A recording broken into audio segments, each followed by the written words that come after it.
Chapter 85, Kakashi Baruka, the one where you see color only where they touch. When he figured it out after so many years, Aruka was angry. His soulmate laughed about it, of course, because he always did think these kinds of things were funny. Aruka did not. It was just confusing. Confounding. The biggest mystery he'd been trying to figure out since he was a child when he first noticed the pattern. How could there be so many signs that his soulmate was in the same village and yet he'd never touched a single doorknob? A strange thing to notice, possibly, but once he did, it stuck out like a sore thumb. More than half the people in the village could see the color of the doorway which led to the room where Shinobi came to sign for new missions. Aruka had heard many people describe it as dark brown wood with a faded brass knob. To him, both looked like different shades of gray. It wasn't that he couldn't imagine the colors, because he could. He had seen colors before in many varied places around town, and each new discovery was a thrill that raced up and down his spine like lightning. But what he had never seen the color of was a doorknob, and it boggled his mind. How could someone touch so many things yet never open a door? One of the things which kept Aruka sane was his classroom. Most people would say it was because the academy was his safe harbor, and he found himself at his happiest when surrounded by his beloved children. Those people would be only half right. What he liked best about his classroom was actually the colors. The walls, the ancient posters, even some of the books were visible to him in brilliant color. A handful of the desks as well. They existed as light brown islands in a sea of muted white and gray. Aruka liked his classroom because it was easy to tell that his soulmate had spent time in here, and he liked to imagine them attending lessons the same way he had, a small body sitting behind one of those light brown desks and flipping through one of the bright blue textbooks. Random other things around the village showed color for him: a single table inside an old cafe, every stool at the ramen stand, random books in his favorite bookstore, handrails and patches of brick in dark alleyways. Aruka would visit a friend in the hospital only to realize that the blankets on the bed were a soft blow. He would visit another and notice the faded yellow sheets. He could see the mission room where he worked after school in minute detail, every desk and wall lit up like his soulmate had gone around and run their hands over everything. There were times he suspected that, rather than the idea that they visited frequently enough to touch so many things over time, because he could never understand how they would do so without ever touching the blasted doorknob. The most common thing for Aruka to see in color were trees, for whatever reason. He was hard-pressed to find a tree in Konoha which did not register in leafy shades of green and rich browns. Fall was his favorite time of year, when the greens would turn to a kaleidoscope of reds and oranges and yellows and purples. He liked to see them carpet the earth until color stretched as far as his eyes could see. As a child, he had reasoned that it would be easy to find his soulmate because their clothes would bloom with color. You can't help touching what you're wearing after all. His theory held until one day when he got lost in a crowd and a kind man knelt in front of him, offering to lead him back to his parents. The man's clothes showed up green and blue and white, small red triangles running around one sleeve. After that, he took notice of what he hadn't before: that weird kid who wore a jumpsuit everywhere showed up in green, though his necktie stayed gray. His neighbor flounced through life with a new color for her shirts every day, but never for her shorts. Over the years, people came in and out of Aruka's life, sometimes in color and sometimes in gray, and he realized his theory had been wrong. Even years later, he couldn't help but be a little bit annoyed when he thought back to the day when he finally figured it all out. His whole day had gone wrong from the moment he woke up to realize his alarm had failed to go off. His students had been rambunctious, Anko had stolen his lunch again, and he'd had to chase a sleeping Hate Kakashi out of 3 different trees in the schoolyard. If the man wanted to nap, he should just go home. By the time Aruka arrived to his shift in the mission room, he had very little patience left, and a vein in his forehead ticked ominously when he and Jenin told him the Hokage wished to see him in her office. He stomped his way to the upper floors of the Hokage tower, and when he stood in front of Tsunade's desk, there was nearly a visible cloud of steam above his head. She only smiled at him in faint amusement, entirely unbothered by one of his infamous moods. "Aruka-sensei, I'm afraid I'm going to need you to play scribe to someone for a little while today," she told him. The corners of his mouth turned down and his head tilted to one side in question. "Scribe? Forgive me, my lady, but you have dozens of off-duty shinobi at your disposal, and I'm supposed to be working the mission desk right now." "Why me?" He didn't at all like the frozen look of her smile. "I've just had one of my Jainin come back with important intel." It needs to be recorded, but he also managed to shatter his right hand on the way home. I've seen him make attempts at writing with his left hand. It's even more illegible than usual. Yours, on the other hand, is perfectly neat. I need you to record what intelligence he managed to gather and copy it in triplicate for the council meeting tomorrow. Tsunade smiled wider, and it was a strained thing, pulled at the edges in all the wrong ways. Iruka narrowed his eyes. My writing is no neater than any of those in the cipher department, he pointed out. And they would likely have the clearance this kind of thing should have. I don't. Sir. Do you enjoy thinking yourself clever? His Hokage asked him, dropping the smile and replacing it with a frustrated look instead. He shrugged.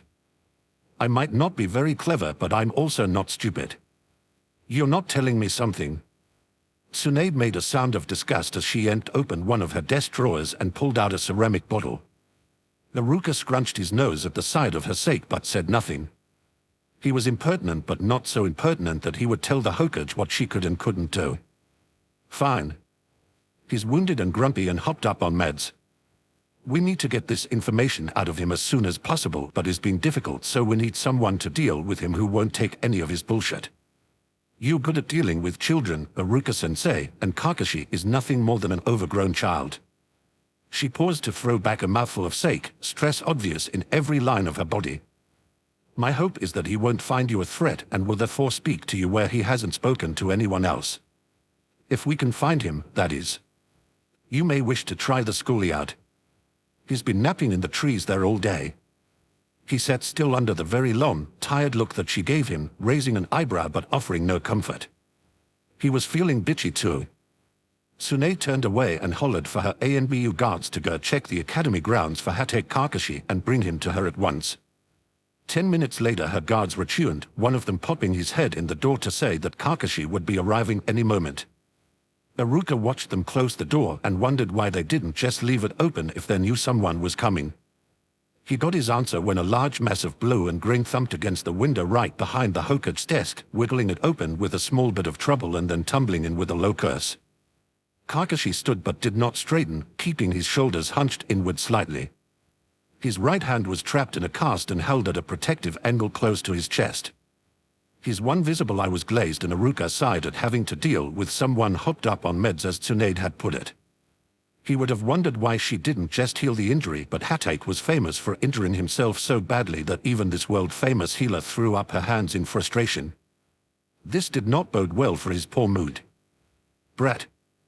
Are you incapable of using the door? Tsunade growled as Kakashi slunk around her desk. Iruka blinked, pulled from his internal musing. Don't like doors, Kakashi mumbled as he made his way over to the couch sitting along one wall. Two of the cushions and the back of it were a horrible mustard yellow. Kakashi sat down on the third cushion, and Iruka felt his heart skip several beats at once as he watched it light up, fading in like a developing photograph until it was the same ugly shade of the rest of the couch. And that was when Iruka realized the answer had been much too obvious this entire time. He understood why so many things in the village had color, and yet he'd never seen a doorknob that wasn't gray. He understood why every tree in Konoha showed up in his spectrum. Because Hatake Kakashi was his soulmate, the man infamous for never using a door where there existed a window, and he spent his recovery time between frequent injuries napping in tress around the village. Iruka's bad day compounded with the frustration of his discovery as he watched Kakashi curl up on the couch, hazy eyes sweeping each corner of the room like he expected to be attacked any minute. The poor man was high on painkillers, and Iruka did not care. How? He demanded, startling both Tsunade and Kakashi with his sudden outburst. We've been living in the same village this entire time. We've crossed past thousands of UGH. Just how? Kakashi barely managed to dodge the paperweight Iruka threw at his head before storming out. Tsunade watched the chin go, baffled and a little worried. Then her attention was turned back to her injured Jainen when he began to coo and turned the paperweight around and round in his hands. Did you know this is red? He asked her dazedly. I didn't know it was red. Pretty. Tsunade's jaw dropped so low she nearly dislocated it. Later, much later, Iruka would apologize and explain himself, and he would of course feel very bad for the way he behaved. Kakashi would laugh it off and make a comment that earned him a swat up the side of the head. The two of them would blush and talk circles around each other until Haruka gave in first and kissed Kakashi with all the pent-up emotions he had been waiting to unleash on his elusive soulmate. All of that would have to wait, however, until his temper cooled down and Kakashi wasn't drugged to the point where he didn't even realize he'd just found his other half. It wasn't the meet-cute Haruka always pictured, but even he had to admit it was just so very them. Chapter 86, Kakashi is Sakura, the one where you have a journal of past lives. She doesn't so much find it as she does go looking for it. The memory of where it sits is crystal clear in her mind when she wakes that morning, even though she has never set eyes on it before. Or she hasn't in this life. Sakura has lived so many lives before, and the knowledge of that comes seeping in one morning. She remembers her lives, but she doesn't remember living them. And that is why she keeps it, why she adds to it, why she hides it. Sakura will always know but never remember, and it's important to her that she never forgets. The hole it is buried in is made of rock and stone, carved out of a hillside which used to be a mountain. The world has shifted and cracked and grown back together countless times since she made this hole, but each time she buries it and comes back to it again, the world keeps it safe for her like a priceless secret. The journal is thick and bound with leather so fine they would fetch a fortune on today's market. Nowadays there are no materials that are not synthetic and fully recyclable, and she wonders that her fellow man seems to have forgotten that leather was once made from the skin of an animal. The part of her that doesn't remember feels her own skin crawling for having to touch the bindings. The part of her that knows presses forward, digs in gentle fingers and opens the cover to the very first page. In every life she has had wonderfully neat handwriting, and for this she is thankful as she sits by the stream that gurgles nearby and begins to read her own story. The story of Sakura and Kakashi. They were going to take him away from me. That is what I want myself to remember. They were going to take him away from me, and I could not let that happen. Kakashi is everything to me. He is my entire existence, and if there were no more him in this world, then surely there would be no more of me. Bring me witches and wars and angry queens, I couldn't care less for their false might. Nothing will tear us apart. We did it in the night, took ourselves away when the moon was hidden, and found the old crone whom folks say can speak to the old magics. I told her I would pay any price to be forever bound to my love, and she listened. Oh, did she listen? I felt it the moment she reached into my soul, and I could see in her eyes that she knew the truth of my words. There has never been a love like my love for Kakashi. There never will be again. When she tied a knot between my soul and as she declared us bonded, and she told me my price, we were doomed to live again and always forget but always remember. It sounded a boon to me, not a price. I will never forget her words. I record them now so that I may always remember. I gave you a doom, child, and that was your price. A doom is but a destiny, and I see not why such a pure love should ever see anything but a happy destiny. I found him on the battlefields. He offered me water, and when I took his hand I felt as though I had known him all my life. For days we could not take our eyes from each other, and when his company left I abandoned mine to travel with him. We've been inseparable ever since. Our wedding was a month ago, and only 2 days later I awoke and remembered.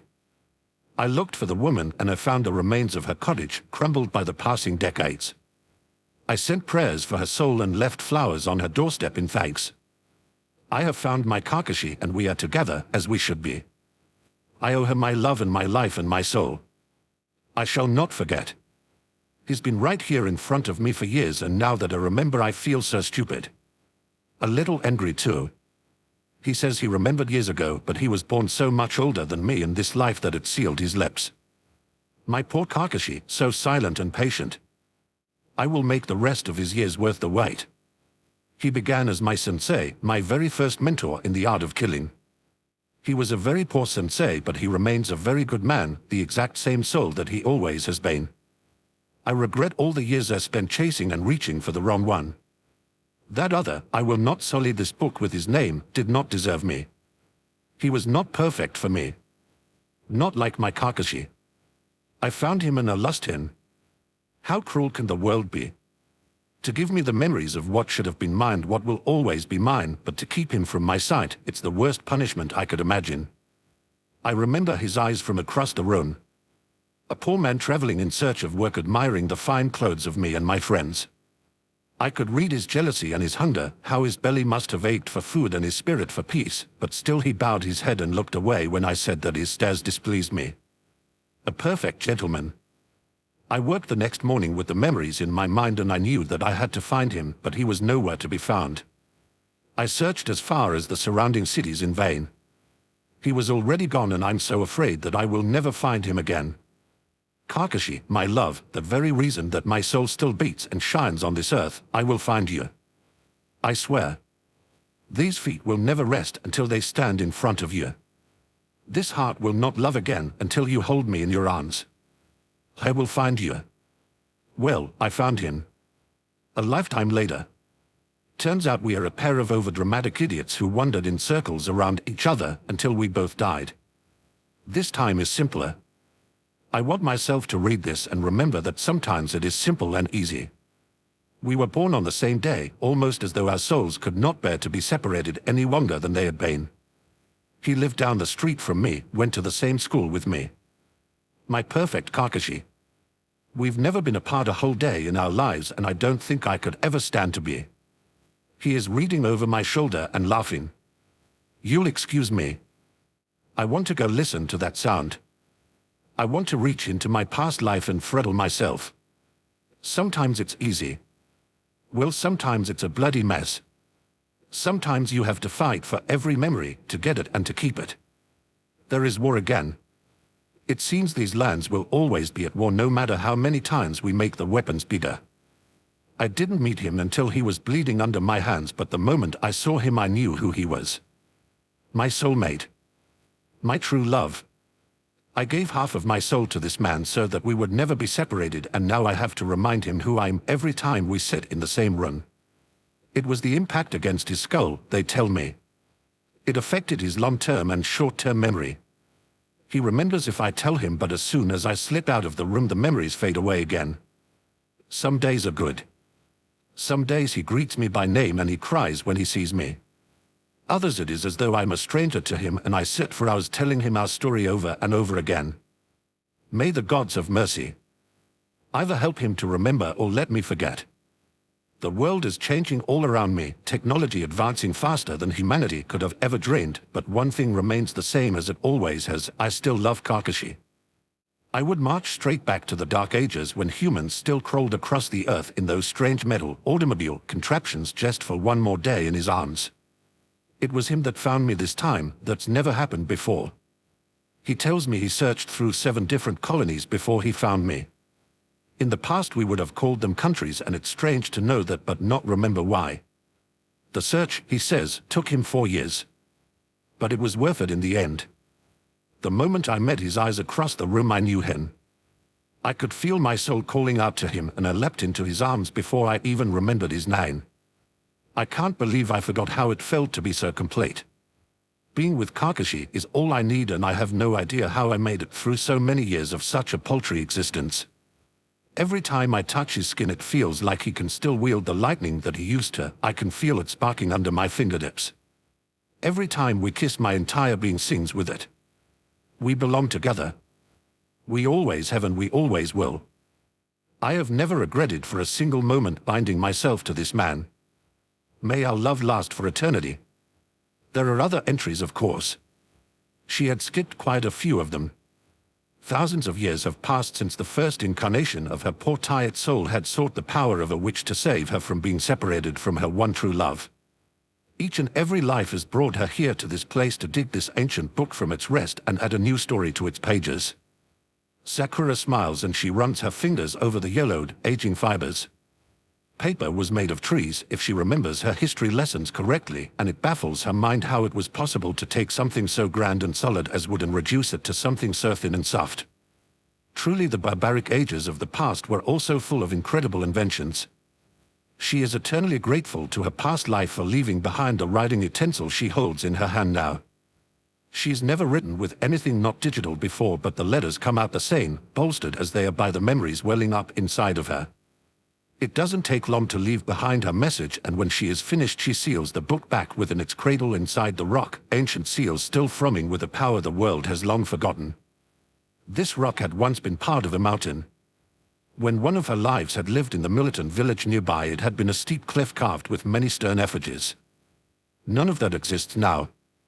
Sakura smiles with sweet nostalgia that does not belong to this life as she looks around and notes all the ways that the landscape had changed. "Sakura," a voice calls from a short way away. "Are you finished?" "Yes. I'm coming." Picking her way across the rocks, Sakura hurries over to where the other half of her soul is waiting. Kakashi holds out his hand with a smile and she can feel her heart thrum. It is the same smile that she fell in love with all those centuries ago, the same hidden mischief and warm caring heart.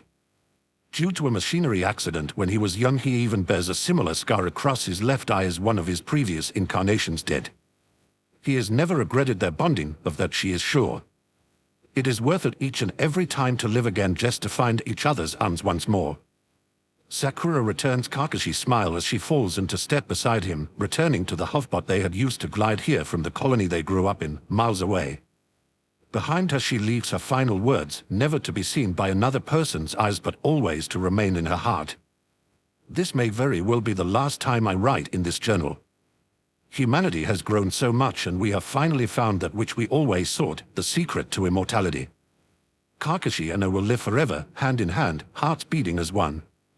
We will watch the ages pass the way all our previous lives have always dreamed of, together. I am happy.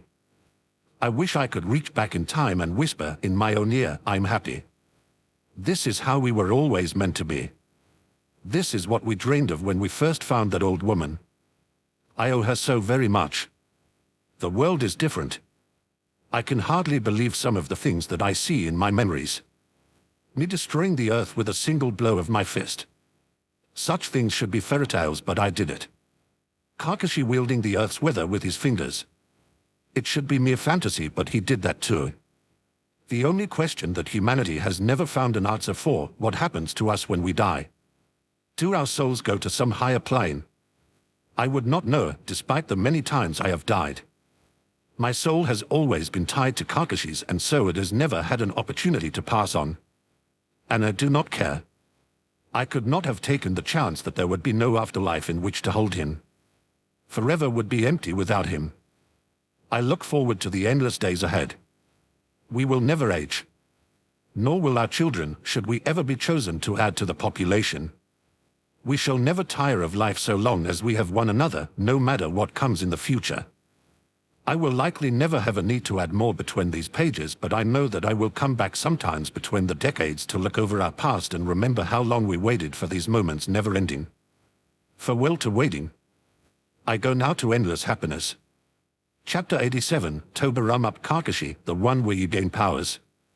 The thing about living in a place called Fire Country is that one very quickly grows tired of the irony of the frequent forest fires which blaze through the surrounding areas. As a young snaky child, Tobirama had always wondered why his parents never bothered to move away to somewhere better, somewhere safer. It wasn't until he had grown up and gone away to university in another city that he understood. One can't help falling in love with home, no matter what flaws you find there. He'd been lucky in life to have never been personally affected by the fires which sometimes touched the edges of the little village he lived in. No, his personal heartbreaks came from another source. Konoha was a mostly quiet place which appeared almost to hold its breath in the wake of the tragedies which happened over a decade ago, when a rare sickness had spread throughout the population and caused deaths by the dozens. Tobirama had lost 2 of his 3 brothers as well as his mother. His father had been broken by it all, withdrawing into himself until most days it seemed as though only Tobirama and his eldest brother Hashirama were left in their sprawling family home. Leaving for university had been healthy for him, a 3-year window of breathing space to finally put the past behind himself. Coming home had been inevitable, however. Tobirama didn't think he could ever live very far from his older brother. He was 22 years old now, and although he most often chose to close himself up in his own wing of their large house, he felt at peace knowing that Hashirama was safe inside the same walls when he went to bed at night. Life was good for the most part, a little lonely, but good. He'd been very happy for his brother when the older man found his soulmate just last year, an occasion marked by a sudden explosion of flowers from the man's hand the moment he brushed skin with Uzumaki Mida for the first time. It had been amusing to watch, but it had also pushed the thought to the front of his mind that he had yet to find his own soulmate.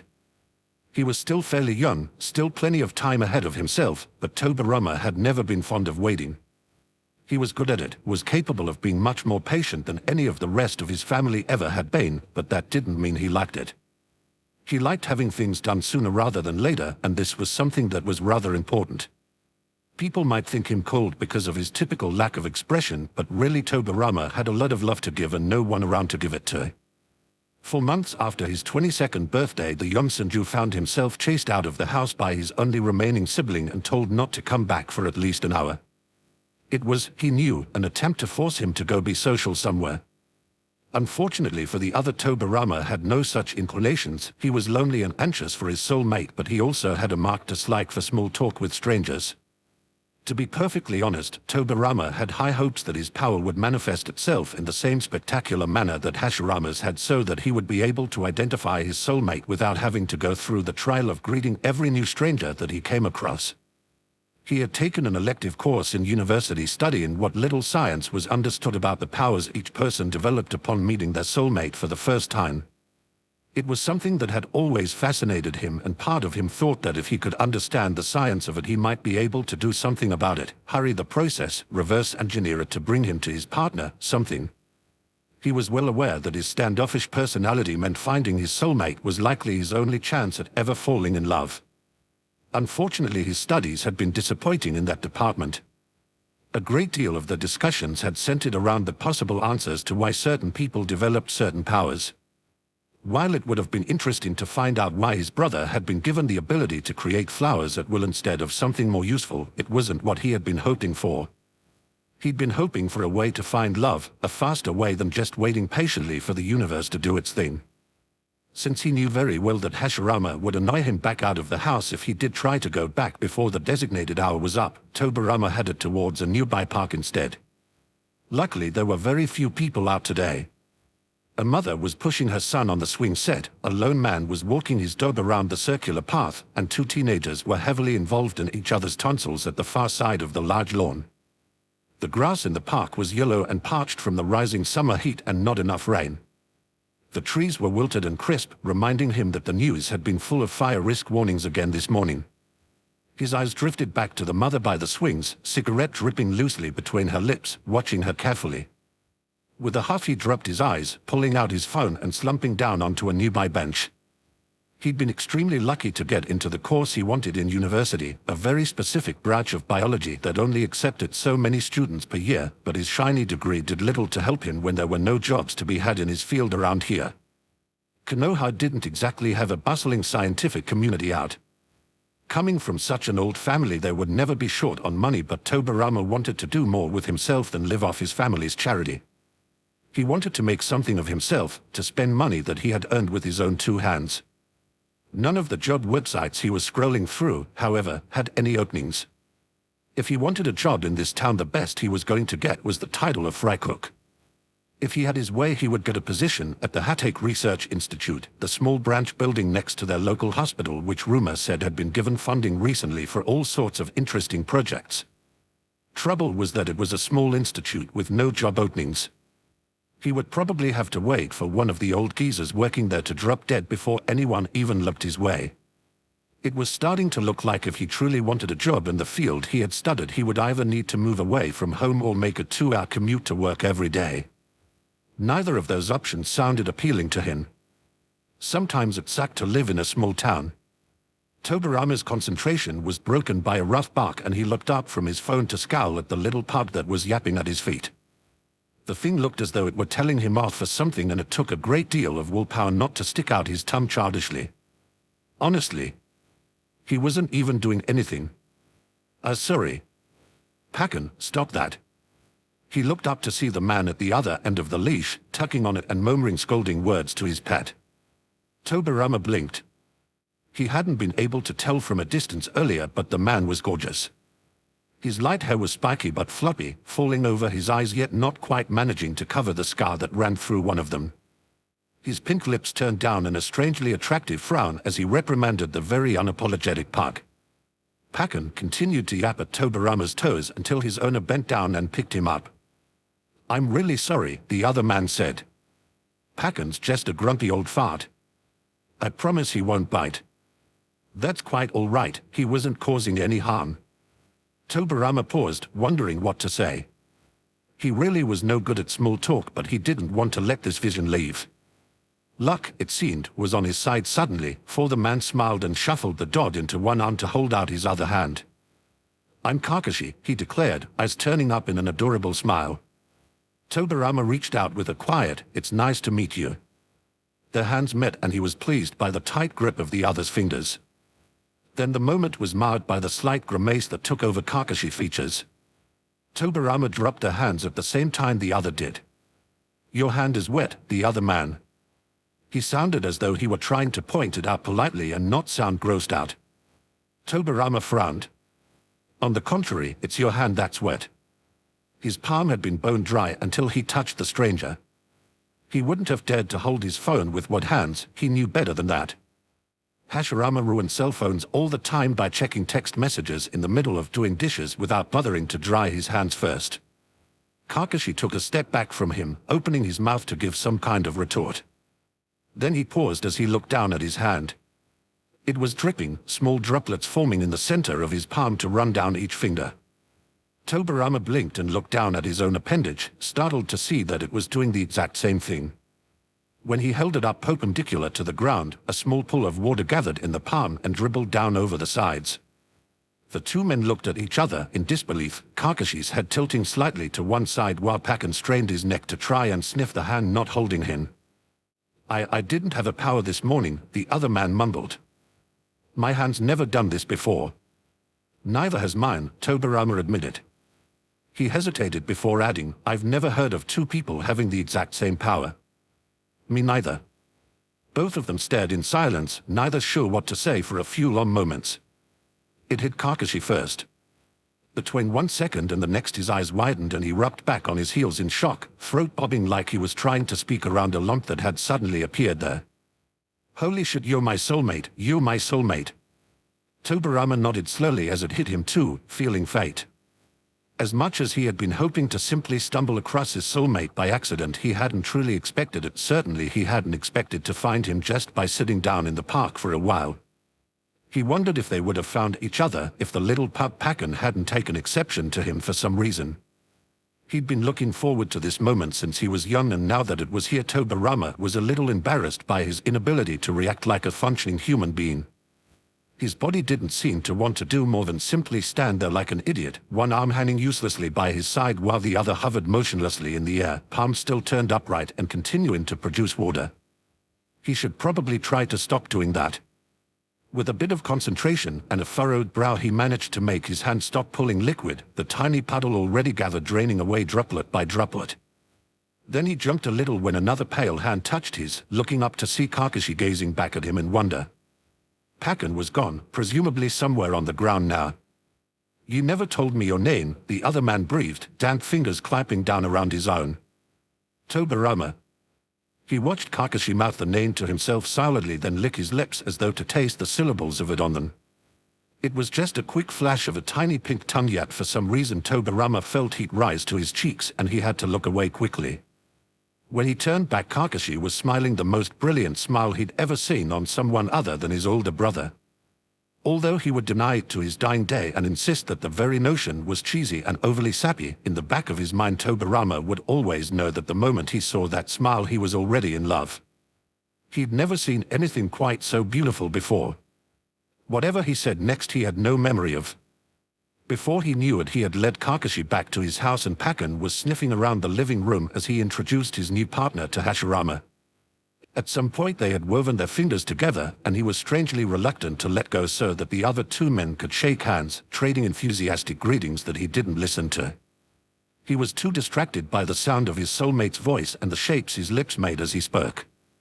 He did pay attention, however, when Hashirama gleefully asked them to demonstrate their matching powers, jokingly proclaiming that they should register with the city as volunteer firefighters. Tobirama stuck his hand over the kitchen sink and concentrated, giving birth to a small stream of water. With practice he could probably create a tiny river all at once. His brother's idea might have merit if he could figure out how to do that. If he couldn't do what he wanted with his fancy degree, then he might as well do something else useful, like help fight the fires that might spring up again any day now. Confusion reigned, however, when Kakashi held his hand over the sink as well only to have his palm burst forth with flowers instead of water. What the hell? Kakashi looked down at the peony in his hand, eyebrows nearly reaching his hairline. I'm not crazy, right? It was water before. He looked at Tobirama for confirmation, who nodded. I saw it too, he agreed. That's so cool. Hashirama crowed, undeterred. He matches both of us. Tobirama blinked, something clicking into place as his mind made a twisting leap of logic. He reached out and brushed his fingers against the back of Kakashi's hand, and suddenly the flowers turned to water, bubbling out from his skin like a backyard fountain. How? Kakashi demanded. Tobirama grinned, fascinated. Your power isn't the same as mine, he said. It's the same as the last person you touched. Your power is to copy the power of others. Without thinking, he went off on a tangent about the possible scientific explanation for that and how it would work, the formation of DNA and the memory of Kakashi cells. Hashirama groaned, and the sound made him realize he was probably being boring again, going on about science and biology and all of the research he'd always wanted to do on the subject. His jaw snapped shut with a small click, cutting off the flow of words. Kakashi made a quiet noise of protest. What dash? Don't stop there. He tugged on their entwined hands, making Tobirama wonder when they had woven their fingers back together again. You were onto something good there. The idea that my DNA has a rapid adaptation mutation is fascinating. I'd love to bring you over to the Institute sometime and set you free with all the equipment. Some of those studies you mentioned have incredible merit. Tobirama blinked. Then stared. Then blinked again. He'd never met anyone outside of his university classes who wasn't instantly bored when he started talking about these things. Institute, he asked. Kakashi nodded with a wide grin. The Hatake Research Institute. By the hospital. I guess I didn't get a chance to mention my full name, Hatake Kakashi. Technically I haven't inherited anything yet, but my dad's pretty much retired and I run most things around the place anyway. He paused to tilt his head questioningly. I don't suppose I could talk you into a visit. If I could bribe you into joining the team, would love to have someone with your kind of mind. Hashirama guffawed, head thrown back and both hands holding his stomach, while Tobirama found himself stunned into immobility, not for the first time that day. Bribe? Hashirama boomed out another laugh. He's been salivating over your institute for years. You'll have to force him to go home every day. Oh. Kakashi took a good look at the transcendent expression on Tobirama's face, then affected a very smug look. You just getting all sorts of good news today, aren't you? Tobirama didn't have the words to reply, and so he didn't even try to speak. He'd never been the best at expressing himself verbally anyway.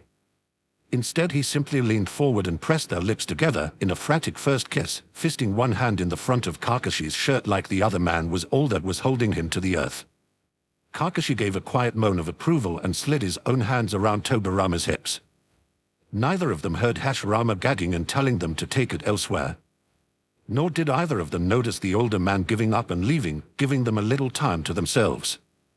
What they did notice was how complete they felt to be in each other's arms, and the slow seeping of water through clothing as each of them lost control of their newly discovered power, soaking their shirts and entirely ruining the moment. Chapter 88, Madara Kakashi, the one where you stop aging. He'd been hidden for so long that he'd almost forgotten what it was to speak with other people. He heard their voices, of course, when he went to spy on the different major villages across the lands, staying always in the shadows, but it had been so long since someone spoke to him that at times he wondered if he had faded away to become a true ghost. It had been so long since he last spoke, he wondered at times if his voice would still work or if he would even remember how to form the words. The world bowed before him once. When he was young, shinobi everywhere would flee at his name, Uchiha Madara. But the years had turned, marching by unforgivingly until he lived to watch his own name pass into legend and fantasy. He'd heard some people speculate that he never truly existed at all, that he was just some sort of made-up broody man, and it rankled. It also rankled to know that the rumors of his leaving the village were blown way out of proportion. He never betrayed his village, no matter what the history books said. There had been no final battle at the Valley of the End. The statues of himself and Hashirama had been built to commemorate the end of the war between their clans, to immortalize the moment they both swore their names to the peace treaty. They were not meant as a reminder of some epic final clash between two estranged friends. When he left the village, Hashirama did not hunt him down like some animal being called to heel. Sometimes Madara wished he had. He'd left because he could stand it no longer, watching all those around him grow old while he remained forever young, stuck at 20 years of age while his best friend and all his age mates in the clan grew up and had children of their own, hip high before he could blink. It came to a point where it was too painful knowing that he was going to watch each and every one of them die. He'd left in the night, leaving his position as clan head to another, and Hashirama had done nothing to stop him. The last he had seen of his friend had been a sad frown watching him from the village gates as he left behind everything they had built together. There were times he wanted to go back, of course. There were also times the madness of isolation crept in and filled his mind with strange plans. Surely he had been chosen. His body and mind remained 20 years of age even as his soul quickly crept up on its 100th year. He must have been meant to do something with this strange immortality. He couldn't still be waiting for his soulmate after all. The very idea that he could still be waiting after all this time was ludicrous. It was the madness which brought to him the Eye of the Moon plan. Madara wanted to fix the world, to find a place of perfection where all would have happiness and rest, the two things he most desired in the world. Madara wanted to go home. He wanted to know where home was. His plans were mostly in his head, of course. Isolation does strange things to a person's mind, and for all that he was considered more of a man than most when he'd been younger, Madara was no less human than anyone else. He saw things that were not there, strange white beings called Zetsu that he imagined carrying out his bidding and bringing him nonsense information. He was following one of these incorporeal white beings through the tunnels he haunted when he came upon the children. One of them he recognized as an Uchiha, a distant relative from a clan he had long ago abandoned. This child's body was crushed on one side by what looked like a cave-in. Of the other two children, Madara dismissed the girl to stare at the small silver boy. His head was wrapped in bandages, covering one eye, and his face was covered by a dark cloth mask. The only part of his face left visible was his one uninjured eye, now leaking tears of frustration and grief. There was just something about him. "No matter what the village says, I think you're a great Jainin," he heard the crushed boy say. None of them could be more than 12, perhaps 13. If Madara remembered correctly, Jainin was a prestigious rank, and it was quite impressive that the silver boy had achieved it at such a young age. He crept a little closer, his body and chakra melding with the shadows and the rock around them as naturally as breathing. So many years of practice had him doing it without thinking as he strained his ears, oddly curious about these three brats he had never seen before. Their headbands denoted them as Lee Shinobi, though he could already tell that by the presence of an Uchiha. Take the entire eye and transplant my Sharingan into Kakashi's left eye. Madara twitched, two different reactions swirling inside of him. The stronger reaction should have been to the Uchiha boy's statement about having a Sharingan transplanted into someone not of the clan bloodline. It should have enraged him, and some small part of him in the back of his mind was indeed indignant at the very idea. Yet, instead of anger, Madara felt a strange calm settling over him. He found that all he could do was stare at the young lad before him with the shiny silver hair and mouth the name Kakashi to himself. It was a very pleasant name, in his opinion. The girl he had dismissed earlier began the process right away. He could have stopped it if he was so inclined, but found himself strangely reluctant to do so. He wanted to see how this played out. Something told him that this was meant to happen, something in him wanted to see what this Kakashi would do with the Sharingan. And so he stayed perfectly still as the girl's hands lit up with Iriya chakra, hovering first over the Uchiha's eye while the silver boy tore open the bandaging around his eye. Once the eye was implanted, Madara watched Kakashi kneel down and murmur a few words to his dying friend before suddenly he was bursting into action, exploding through the roof of the cavern that the small cave-in had created. Madara crept through the shadows, easily avoiding detection by the little girl as her attention stayed on her fallen companion. His head popped out into the sunlight and he watched with rapt attention as Kakashi faced down the one who had hurt his friends. The silver boy's face was filled with dark determination while he made a few quick hand seals, raw lightning flickering to life around his hand. Madara's heart thrummed inside his chest as he watched the boy fly towards his opponent, moving almost faster than the naked eye could follow. His hand punched through his opponent's chest with a spray of singed blood, and Madara caught his breath as he thought to himself, magnificent. When the silver boy returned to the cave, Madara did too, creeping inside to blink at the boy trapped below. This Uchiha meant nothing to him, but he obviously was quite precious to that Kakashi boy. Madara had never met him before, but for some reason he felt he wanted to do something for him, something to make him happy. He couldn't have said what it was about the younger boy that drew him so, but didn't waste any time questioning it. The years had not worn well over him, and by now he was accustomed to following strange impulses. Only moments after Kakashi pulled the girl out of the cave, Madara fell upon the boy left behind. They believed themselves to be sacrificing their companion, leaving him to die, and Madara aimed to change that. It was all he could think of that he could give to the silver boy. The Uchiha struggled and gasped when he felt Madara's touch, shuddering when he felt the brush of his chakra. Madara had always been told his chakra had a strange, heavy feel to it, and he wondered if it was uncomfortable to this one's injuries. Not that he cared, really. They burst out of the cave just in time. Kakashi stood protectively before his other teammate, lightning in his hand once more as he faced off against several new foes. The skeletal bones which surrounded Madara clutched the Yondo Uchiha's form carefully, cradling him in one large palm as all other eyes in the clearing turned to face him. Madara met Kakashi's gaze, delighting in the surprised awe in the expression that looked back at him. Then he looked at the group of men attacking, stone ninja from the land of Earth. Madara sneered at them. They dared to attack the pretty silver boy, when he had only just taken an interest in him and decided to protect him. They would pay for such stupid insolence. Each of them screamed, but Madara never so much as flinched, safe within his Susanoo and watching as one by one they were struck down by a sword limned in purple flame. When all but the three-leaf shinobi lay silent and still, Madara laid his prize gently at Kakashi's feet, an offering. He let Susanoo evaporate into the air as he watched their reactions. Obada! Both Kakashi and the girl cried out the boy's name, rushing to his side. The girl began to cry when she saw that he was still alive, her hands jumping to life with bright green chakra like they had before. Kakashi stood at her side, watching Madara with careful eyes. The eternal 20-year-old approved of his suspicion, glad to see that his survival instincts were as strong as his battle skills. "Who are you?" Kakashi called. "Why did you save him?" Madara tilted his head, words springing up in his throat even as his mind wondered if he would remember how to use them. Did he remember how to speak? How to part his lips and curl his tongue, how to strum on his vocal cords and match the sounds he could hear in his memories? The silver boy watched him expectantly, and Madara decided that perhaps he could work without the words for now. He was pleased by Kakashi's gasp when he flickered closer, a thoughtless shunshin that brought him right up close to the younger lad's face.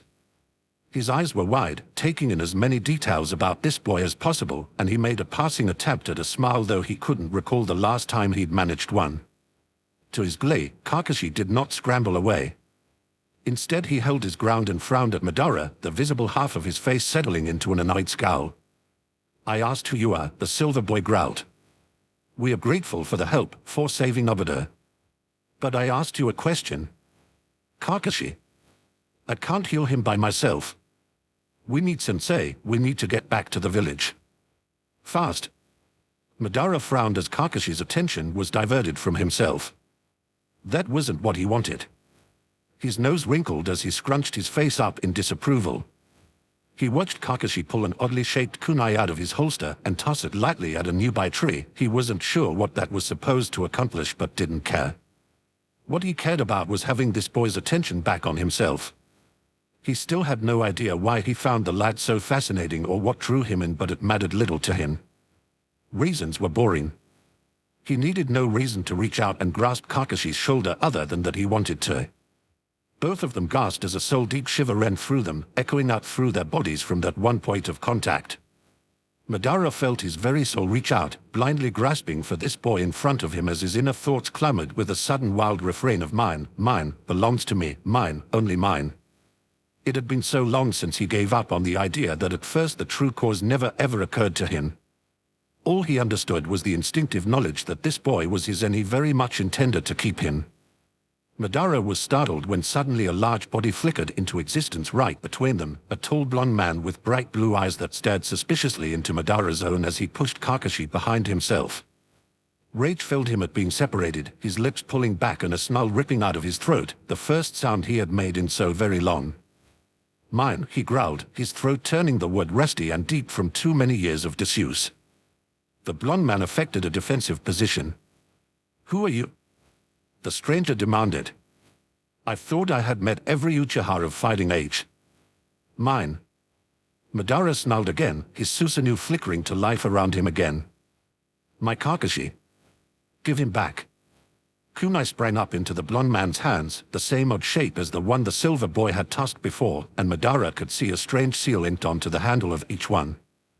His Sharingan spun, memoizing and analyzing, noting the subtle twitches of muscle which predicted which way his opponent intended to move. The fight was over before it began, however. The other man had only just tightened his grip in a sure sign he was about to attack when a small hand tugged at his elbow, halting his movement. They both looked down to see Kakashi there, grip foam on the blonde sleeve even as his eyes fixated on Madara's face, odd expression obvious even around the mask and lingering bandages. His weight was shifted forward onto his toes as if he could barely hold himself back. Sensei, wait, Kakashi murmured. Don't hurt him. Madara watched the younger lad dote around his senior and reached out, fingers stretching until Kakashi shyly reached out as well and took them in his iron. He tried to keep his tug gentle, not too harsh, but Kakashi still ended up impacting his side with a light thump before Madara wrapped him up tightly inside the ghostly remains of the flickering Susanoo. His murmur of mine was muffled when he nuzzled into silver hair. Kakashi, do you know this man? The blonde asked worriedly. Behind him, the little girl was sneaking peeks at what was going on as she continued to heal her injured friend. I think he's my soulmate, Kakashi murmured, wriggling around to get enough room so that he could look up and study Madara's face. Oh. Madara ignored the reactions of the others, staring down at the precious bundle in his arms. His soulmate. It hadn't truly connected yet, but now that it did, it was all too obvious. That feeling when they first touched, it could mean nothing else. He had found his soulmate. He had found the thing that he'd been waiting for all this time, his reason for living, someone to call home. The two of them stared at each other in peaceful silence until Kakashi tilted his head, brows furrowing. His implanted Sharingan was still active, Tomo spinning lazily and encouraging Madara's own to release the Mangekyo form, Susanoo fading for the second time. How old are you? He asked suddenly. You look a lot older than me. Madara had to clear his throat before he could answer, suppressing the urge to squirm at the vibrations in his throat. 20. Kakashi narrowed his eyes. How long have you been 20? I don't know. Madara answered truthfully. A long time. You're from Konohagakure, I see. How old is the village now? Something close to 100 years old. Then I'm something close to 100 years old myself. He smirked when both Kakashi and his blonde sensei blinked at him in surprise. Who are you? The other man demanded. Uchiha Madara. The silence which greeted his statement was threaded through with heavy disbelief. Madara waited impatiently for some kind of response, equal parts confused and smug when at first all he received were awed stares. At least, he chose to translate them as awed. They could just as well have been blank with indecision on how to react to someone declaring themselves under the name of a man who should have been decades dead. There had been a time when shinobi everywhere threw down their weapons at just the whisper of his name on the battlefield. He wrapped himself in that knowledge, those memories, as he waited. You must be really old then. Kakashi tilted his head to the other side while Madara squawked indignantly. I'm 20. You've been 20 a really long time there. Well, how old are you then? I'm 13. Today? Well, happy birthday, I'm no more than 7 years older than you. Kakashi's eyes turned up in a half-hidden smile, pushing farther into Madara's arms even as he continued to set in. Which makes you old? I'm not old. Madara screeched. His arms tightened around his soulmate, instinctively gentle where the rest of him was coiled like steel springs. Senile old pervert. Too old for me. Despite the mean words, Kakashi was laughing. From the corner of his eye, Madara could see the rest of the lad's companions staring at him in wonder, and it made him wonder himself if it was such a rare thing to say. The thought made him sad that his soulmate might not have had a happy life even with how few years he had lived so far. Then the word sank in and he made a second squawk. It's not like that. It really wasn't, no matter how pretty he thought Kakashi was or how much he wanted nothing more than to stand here forever, just holding him. It wasn't truly a romantic thought. Not yet, anyway. Perhaps when Kakashi was older Madara would see him differently, but for now his only thought was precious and mine, belongs to me.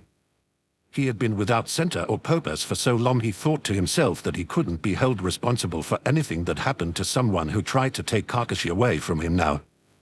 Losing his younger brothers one by one had turned him into a rather possessive and protective individual. His arms stayed tight when he felt his prize wriggling around, trying to pull away. He frowned at Kakashi, displeased by the very notion of separation. Didn't he understand that Madara was never letting him go again?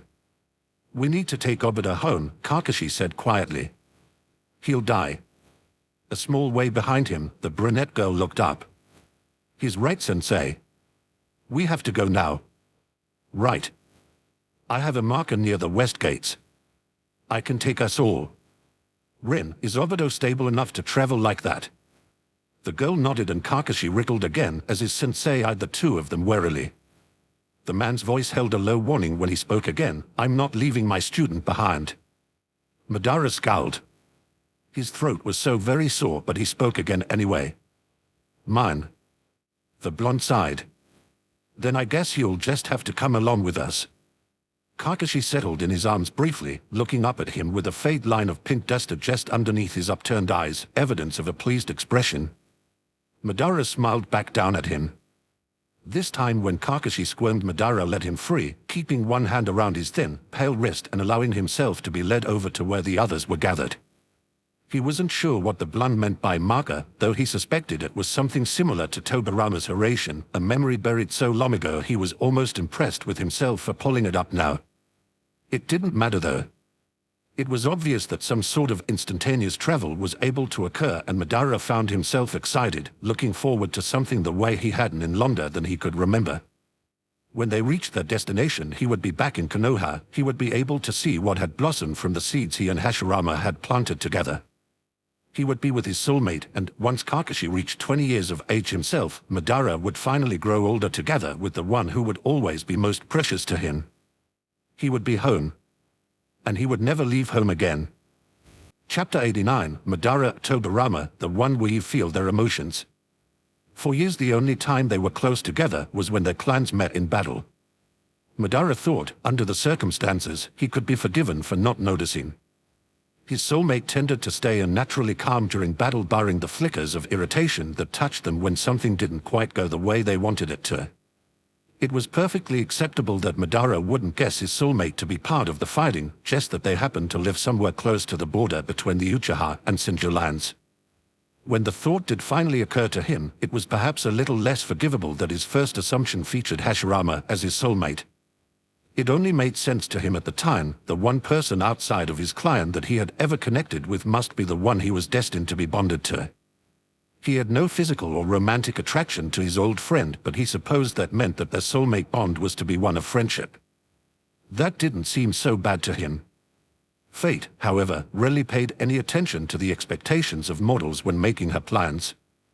After a long grueling battle, Madara agreed to peace for two reasons. First, to save Azuna's life despite his protests by allowing Hashirama to heal Hen. Second, because he was tired of resisting his friend and thought it high time they settled this unspoken business between them. Only, it turned out that none of their business was unspoken because Hashirama was not his soulmate. The first time they met as clan heads to officially discuss peace, he was introduced to Hashirama's wife, forced to listen to the idiot prattle on about their bond and how her emotions had helped him keep his head on so many occasions. It was like a cold slap in the face, and it had been difficult keeping his emotions from showing in his expression. Thankfully, no one had commented on the way he had twitched and shifted for the rest of the meeting, fighting back the disappointment and embarrassment. Likely no one had dared to comment because on the opposite side of the pavilion, in the midst of his own delegation, Shinju Tobirama had been just as restless for whatever reason. No one dared scold their enemy for fear of drawing attention to their ally as well.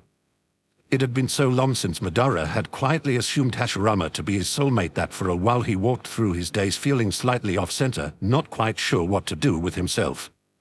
Izuna worried that he was getting sick, and Hashirama commented during their meetings that he seemed distracted. For his part, Madara both dreaded their meetings and couldn't wait for them. His soulmate was undoubtedly a Senju, yet he had no idea which one.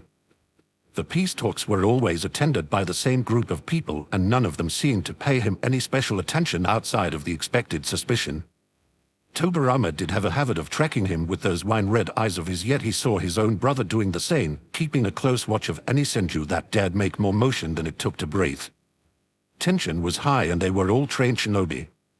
He wondered frequently what his own emotions felt like to his supposedly destined other half. One never felt overwhelmed by one's soulmate's emotions. It was like hearing something in another room. He could identify the strange calm that surrounded this mystery person at all times, but he never felt that same calm himself. He felt flickers of anger and a muted longing, deep sadness and the occasional flash of amusement. Although he was a tad ashamed to admit it, he imagined that most of the feelings they received in turn from him were probably irritation and impatience. By the time a peace treaty had been drawn and signed, Madara was almost ready to go through the Senju delegation one by one and demand answers. The only thing that held him back was pride. If his soulmate did not wish to reveal themselves to him, then he certainly wasn't going to give them the satisfaction of chasing after them like a sad puppy. He focused his energy on helping Hashirama keep the peace as the two clans began the emigration from their ancestral lands to where their new homes would be built. Although it would be the work of mere moments for Hashirama to raise the framework for a few houses, his brother managed to convince him that he could not simply pop them out of the ground willy-nilly.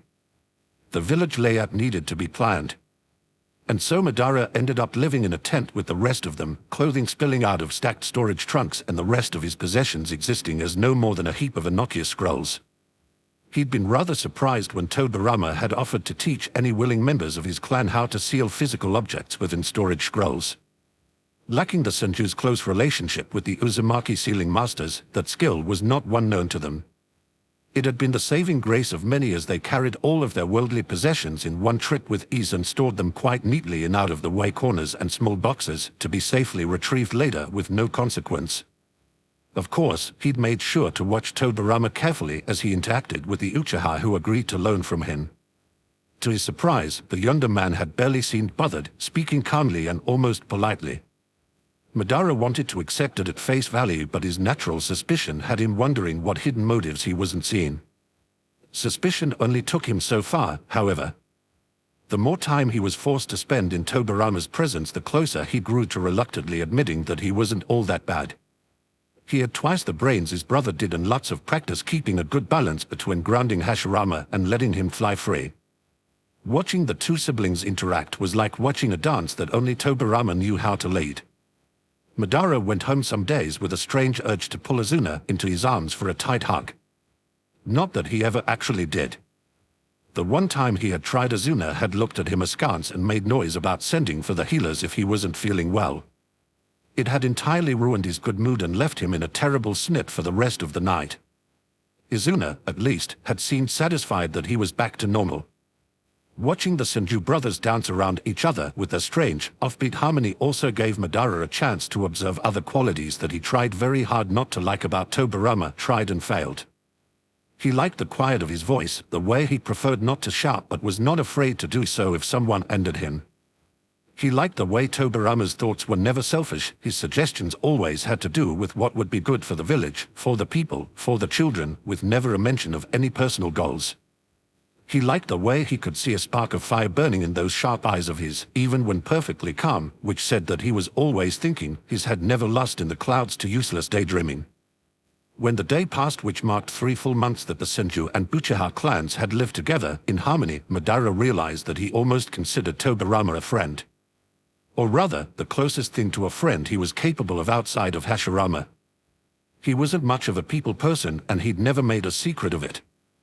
That strange almost friendship is what made him offer to seek the younger man out when Hashirama mentioned he'd been missing for several hours. They had almost agreed upon where all the basic infrastructure of village would be built. There were only a few questions left that they needed answering before Hashirama could begin raising frameworks.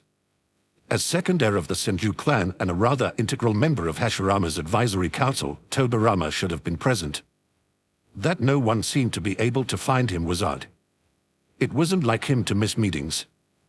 Madara certainly wasn't the only one to offer to aid in the search, but he was the only one to do so smartly. When he figured that no one was going about the task in any sort of logical manner, he was correct and managed to find Tobirama in the very first place he looked for him, his tent. What he did not expect was to find him asleep in the early afternoon. Madara stood in the entrance to the younger man's sleeping quarters, peeking back out from under the canvas flap which made the door and wondering if he should perhaps have Hashirama go inside to wake him. Then he shook his head. Fetching the other man would only take more time, not to mention make him look like a child who couldn't do things himself. With a huff, Madara dropped the flap and stepped inside. Tobirama had obviously been working on something. Paperwork was spread out across the camp desk that he knelt at, crumpled underneath him now as he slumped forward and sprawled over top of them. His face was peaceful in a way Madara had never seen it. It was a subtle difference between relaxation and the careful blankness he maintained when awake, but it made him look like an entirely different person. One might almost say he looked softer, although one would do well to say that out of range of his hearing. A brush drooped from the fingers of one hand which Madara carefully removed and set aside before hesitantly kneeling down next to him. He found he hadn't the heart to wake him too abruptly. He would deny to the end of his days that there existed a part of him reluctant to wake him at all and disturb his pace. Madara knew as well as anyone that Tobirama worked twice as hard as everyone else. Tobirama, he called, not too loud. The other man hummed and twitched, then settled back into his dreams. Tobirama. One of the arms the Senjus had fallen upon stirred, straightening a bit as though to reach for something. His fingers flexed, spreading open before closing into a loose fist again. His lips parted in a murmur and occurred to Madara to wonder whether Tobirama could sense him there. If he did, why was he so unbothered? Should Madara's mere presence not have woken him by now? Oi, wake up. As they say, the third time's the charm. He watched with an amused half-grin as Tobirama's eyes flooded open. They roamed lazily around the room until they landed on him, hazy with lingering sleep. It was a surprise when all he did was smile sleepily and release a contented sigh. Madara raised one eyebrow.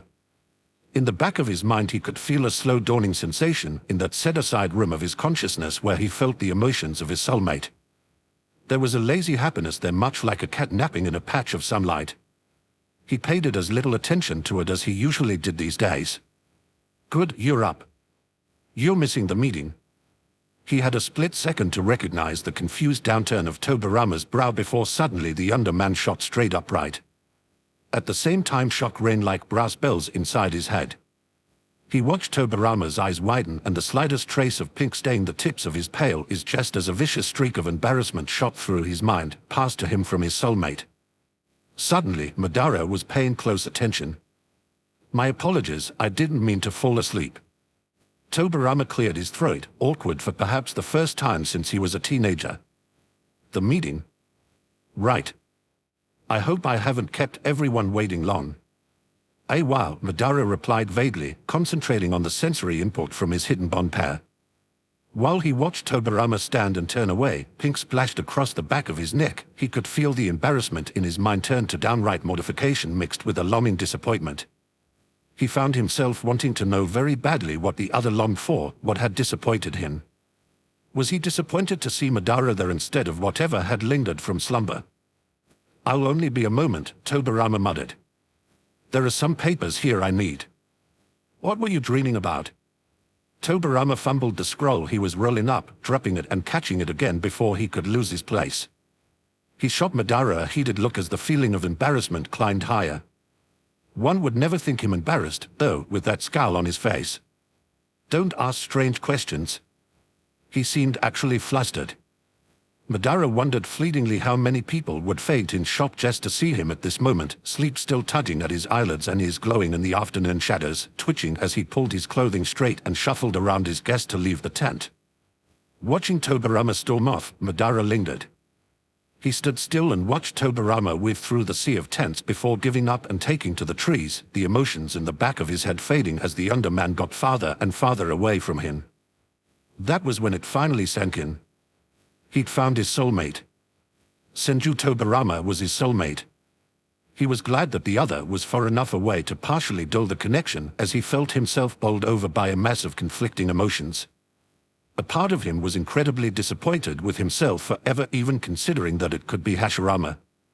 Part of him was patting himself on the back with satisfaction at having finally gotten the answer that had been so close and yet so far for a long time now.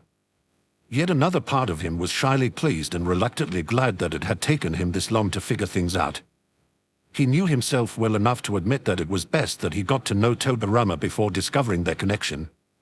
One part of him, however, was terrified. While the two of them didn't fight nearly as much as one might think they would, Tobirama didn't exactly swoon at Madara's feet when he walked by. They got along reasonably well enough that Madara would almost say he was a friend. But he had no idea what the other's opinion of him actually was. For all he knew, Tobirama could just be treating him kindly to be polite for his brother's sake. Shaking his head, Madara furrowed his brows and stepped off with a purpose to head after the other. There was no use letting such thoughts take root. If Tobirama didn't actually like him, then Madara would just have to wear him down. They were soulmates. He wasn't about to be denied his other half just because said other half was a prickly little shit. He had no idea yet whether their bond was meant to be romantic or platonic, and he wouldn't know until the two of them could talk about this. And they would definitely talk about this. There was no way he would let Tobirama squirm away from something so important. By the time he reached the meeting place, Tobirama appeared to have composed himself, outwardly appearing as though nothing at all were amiss.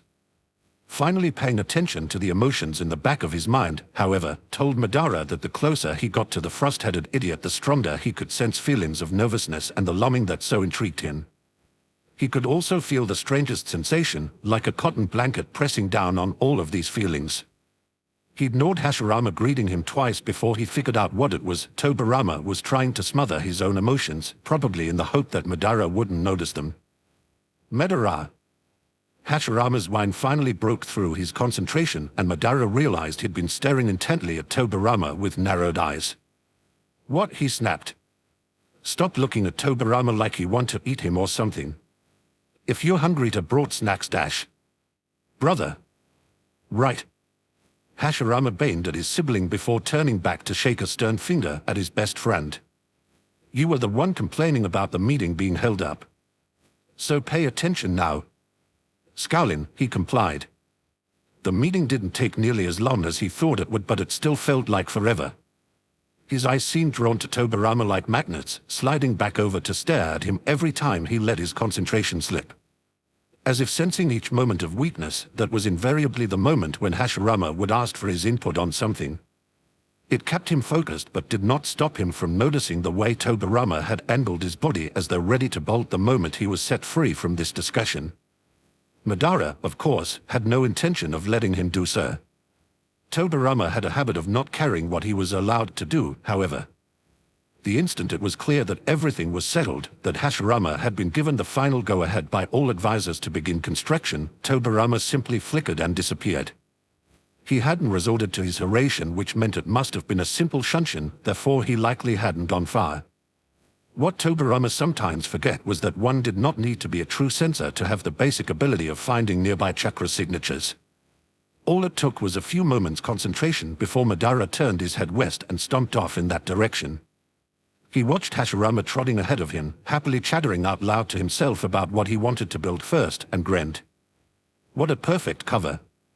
Tobirama would obviously sense his chakra signature coming, but if he assumed Madara was only walking with Hashirama, then he would be less likely to bolt again. Avoiding Hashirama's notice was the easiest thing he'd ever done. His friend had his head stuck firmly in near the moon, off in his own little fantasy world. Madara stayed a few paces behind him and kept his concentration on making sure Tobirama's signature didn't move. As Hashirama passed by the tents used to house the food stores, Madara ducked into one, hurrying around the stacks of crates to confront a startled Tobirama who was making a concentrated effort not to appear startled. It only mostly worked. Madara crossed his arms and fixed the younger man with an irritated look. As usual, Tobirama immediately went on the defensive and gave him an irritated look of his own. "Did you need something?" he demanded. Madara huffed. "It was only too obvious that I wished to speak with you. You only make yourself look like a coward by running away." "I'm a busy man, Uchiha." "Yes, that's why you're lurking in the food stores." They glared at each other, each trying to will the other into submission with their eyes alone. It took a long time, but eventually Tobirama sighed and shifted, settling his weight back onto one foot and trying to appear casual.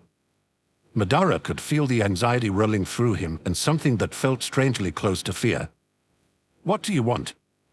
His tone was one Madara had come to recognize, the tone he used when he wasn't truly trying to push someone away but didn't understand how to sound any softer. It almost made him smile as he took another step closer. "You never answered my question earlier. What were you dreaming about?"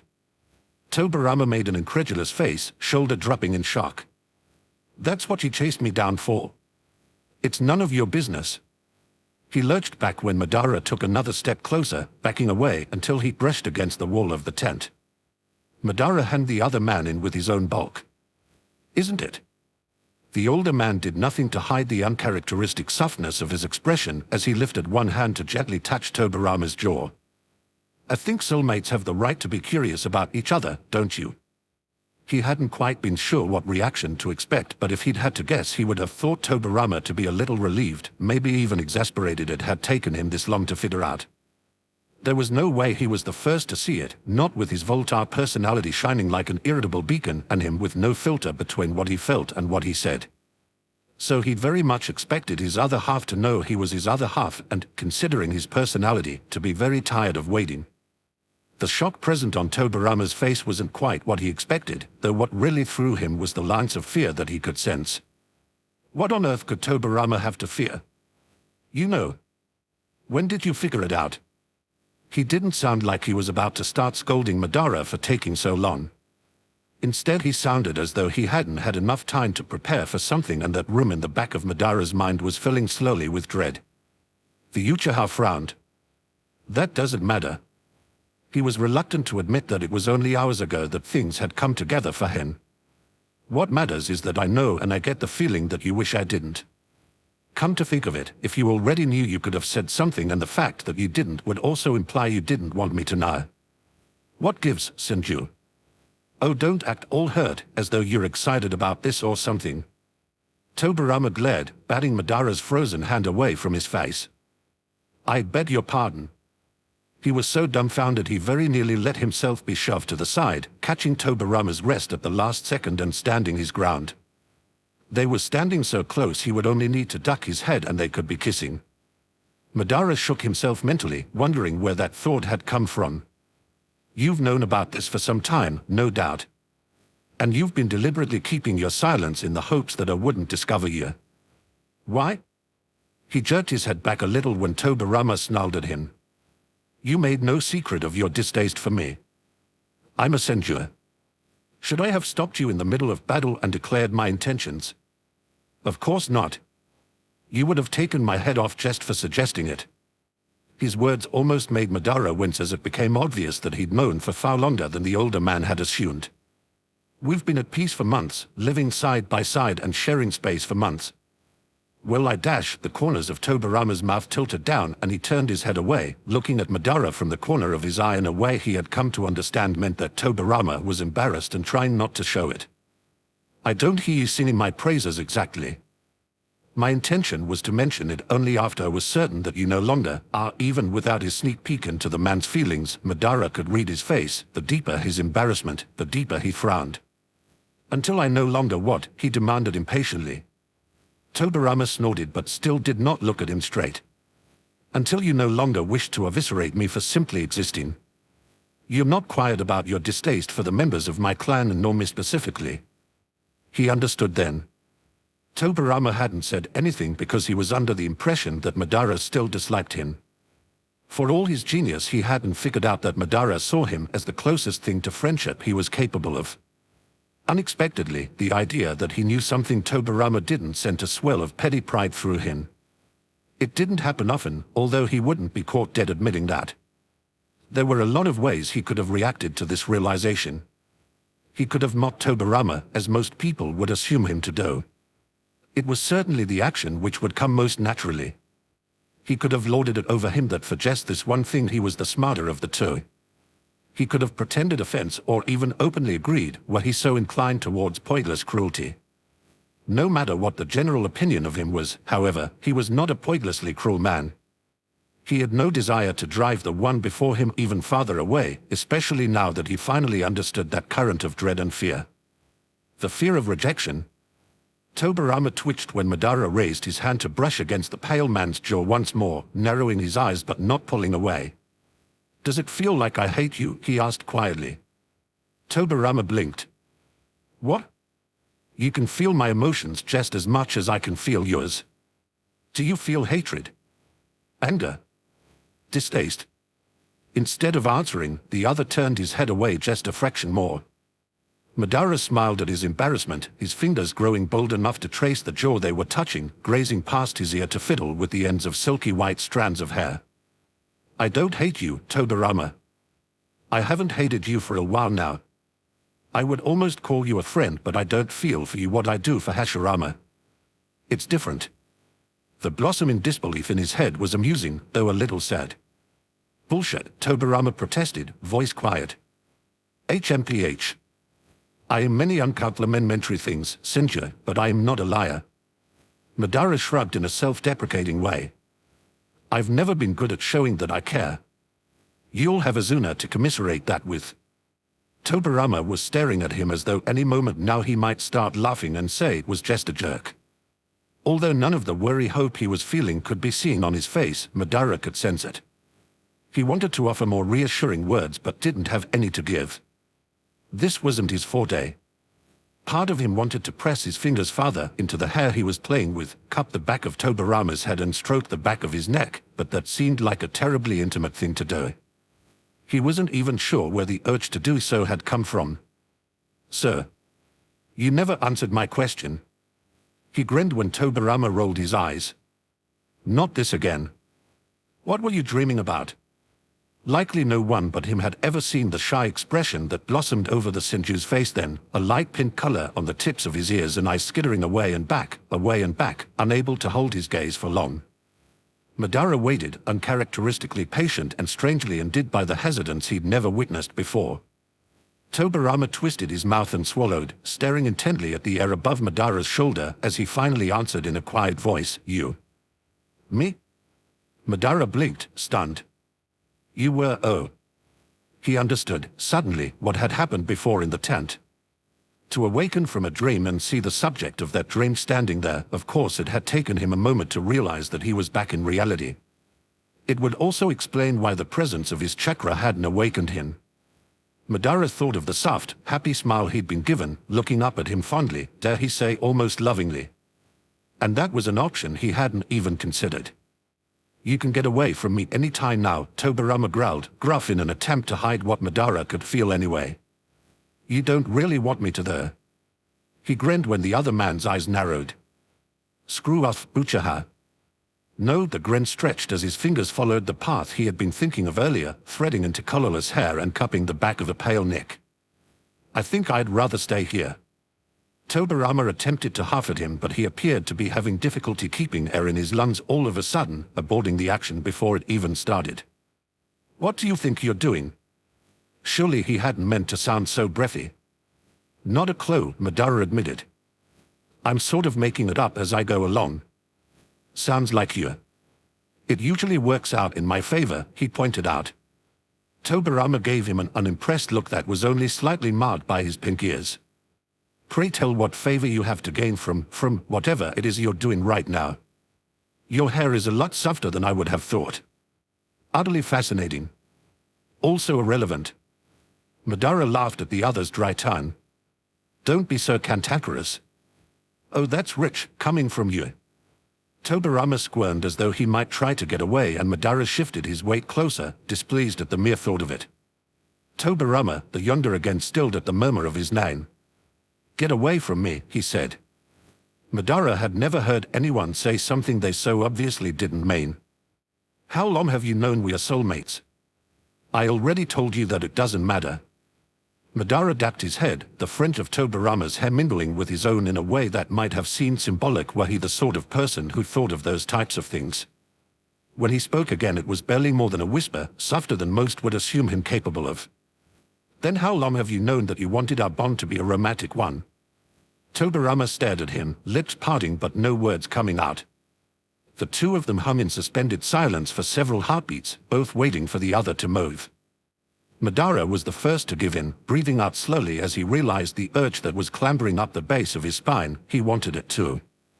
His soulmate was Senju Tobirama, and the idea of a romantic bond between them was appealing. A happy thought. He didn't really plan to kiss Tobirama, not consciously. It seemed as though one moment they were separated and the next they weren't, lips just barely brushing and eyes fluttering closed. He distantly heard someone make a choked noise of surprise, but he honestly wasn't sure which one of them it came from. Either way, it went ignored. Madara raised his free hand, tracing up Tobirama's side and around his back to pull him even closer. He felt one of the younger man's hands grip his arm, the other pressed flat against his chest, not pushing but simply resting against his frantically beating heart. He hummed his approval, his delighted surprise at how right this felt. Now that it was happening, he felt a little slow at not having realized it before or recognized how well they would fit together. Luckily, he was well practiced in ignoring things he didn't wish to remember about himself. Instead, he focused on the scent of the man in his arms, the wild taste on his tongue as he nipped at chapped lips, the musical groan in his ears as he deepened the kiss.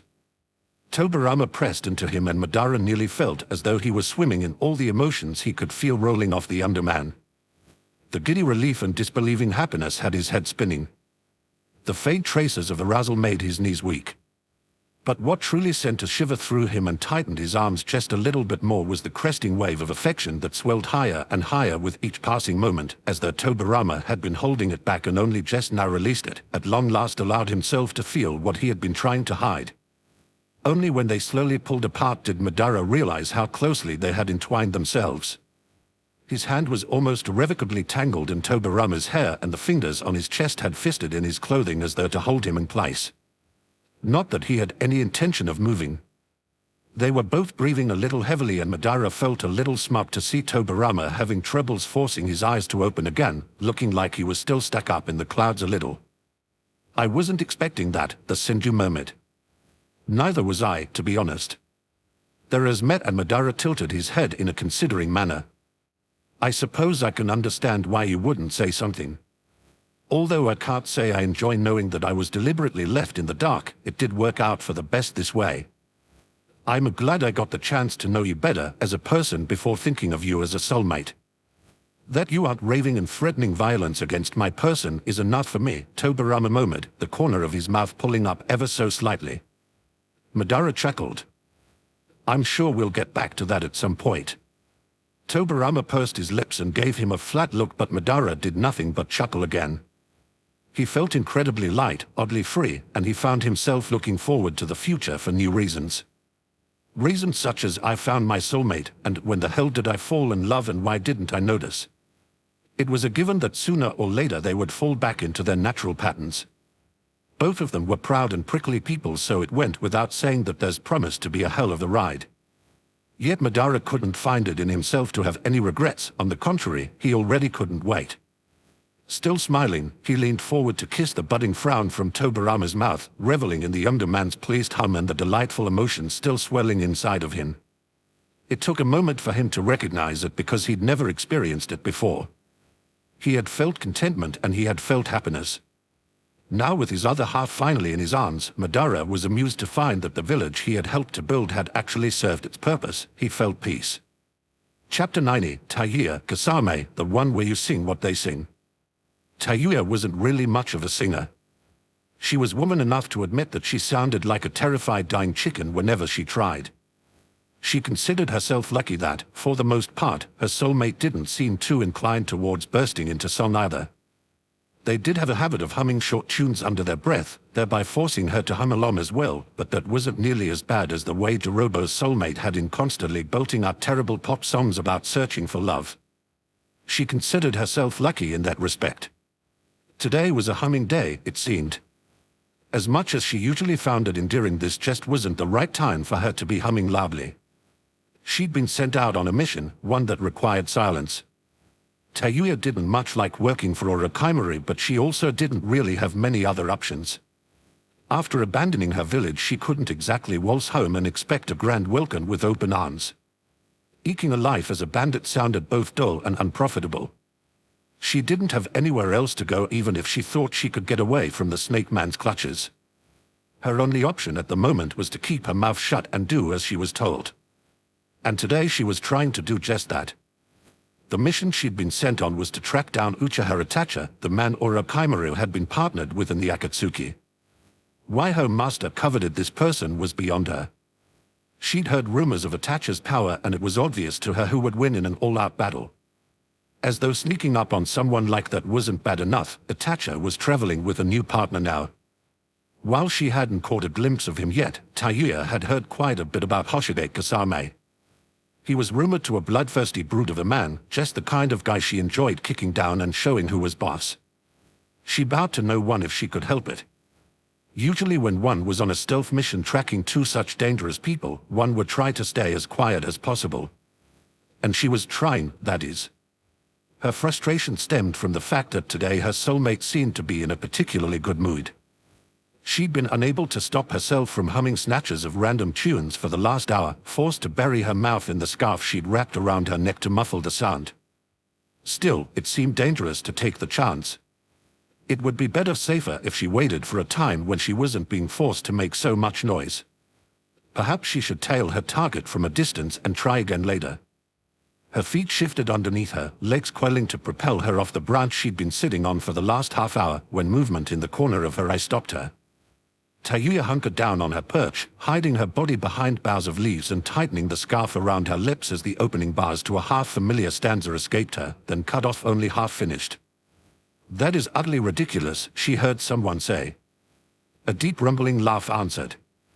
"You really need to lighten up, you know. Always so doom and gloom. Try looking on the brighter side of things." I failed to see any sort of bright side about this. It's a nice day out.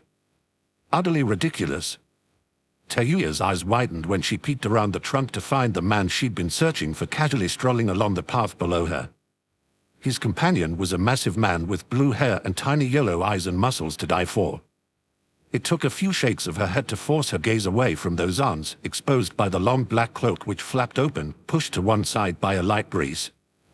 The man she assumed to be Kasame chuckled and lifted his face to the sunlight streaming through the branches, eyes closed yet still smiling.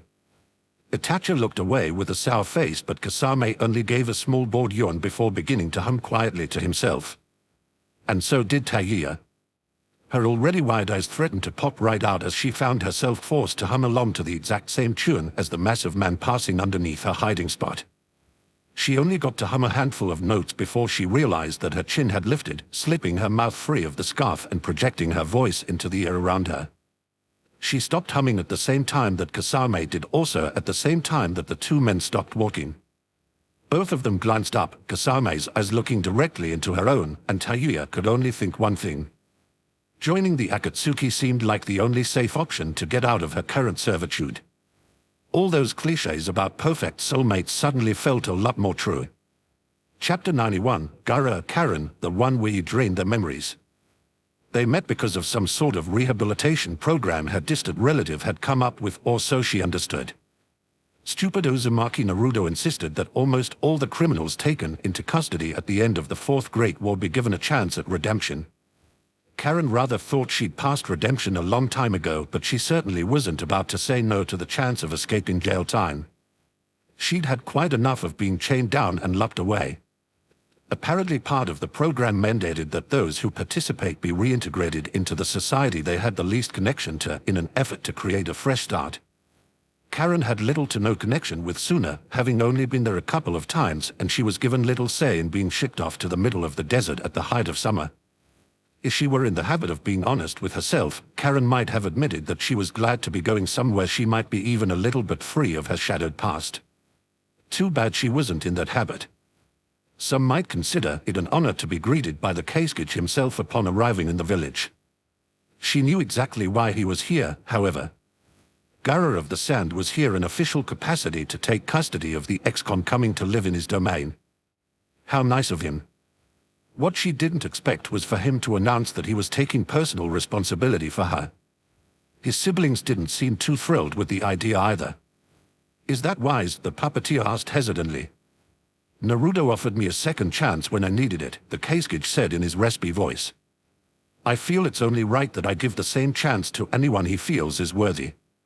Karen wasn't sure what shocked her more, that everyone else simply accepted the idea that easily or that someone had called her worthy. There were few people in this world who would call her worthy of anything except worthy of a good swift kick perhaps, as Swajetsu might say. The offer was more than she had expected though, more than she knew anyone in her situation could hope for, so she said not a word against it and remained silent as she shook the case kid's hand. It took less than a day for the younger man. He was younger than her, how was that fair? To convince Karen to call him by his given name.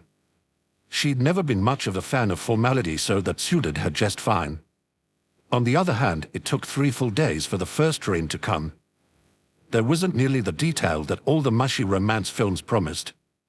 The world seemed dark and close, too close, like she was drowning at the bottom of a thick black sea. No light existed but for the sickly yellow glow that came from herself. Only she wasn't herself, she was someone else. There was hatred in her, rage and anger and fear, and so much loneliness she thought surely any moment she would split apart at the seams with it. She woke panting and shaking, terrified of herself in a way she'd never been before.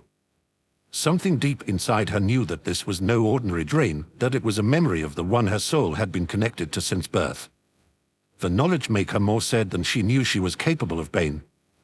The sheer violence of the emotions she had felt from them was devastating, and a great deal of it had been turned inwards. She could hardly believe that someone out there had ever felt like that.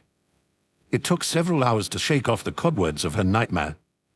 She was silent as she was escorted to breakfast with Gaara and his suspicious siblings, not speaking a single word all throughout the meal. She followed the Kazekage to his office and sat upon a bench by the window, surrounded by the books she had asked for to amuse herself, yet not reading any of them.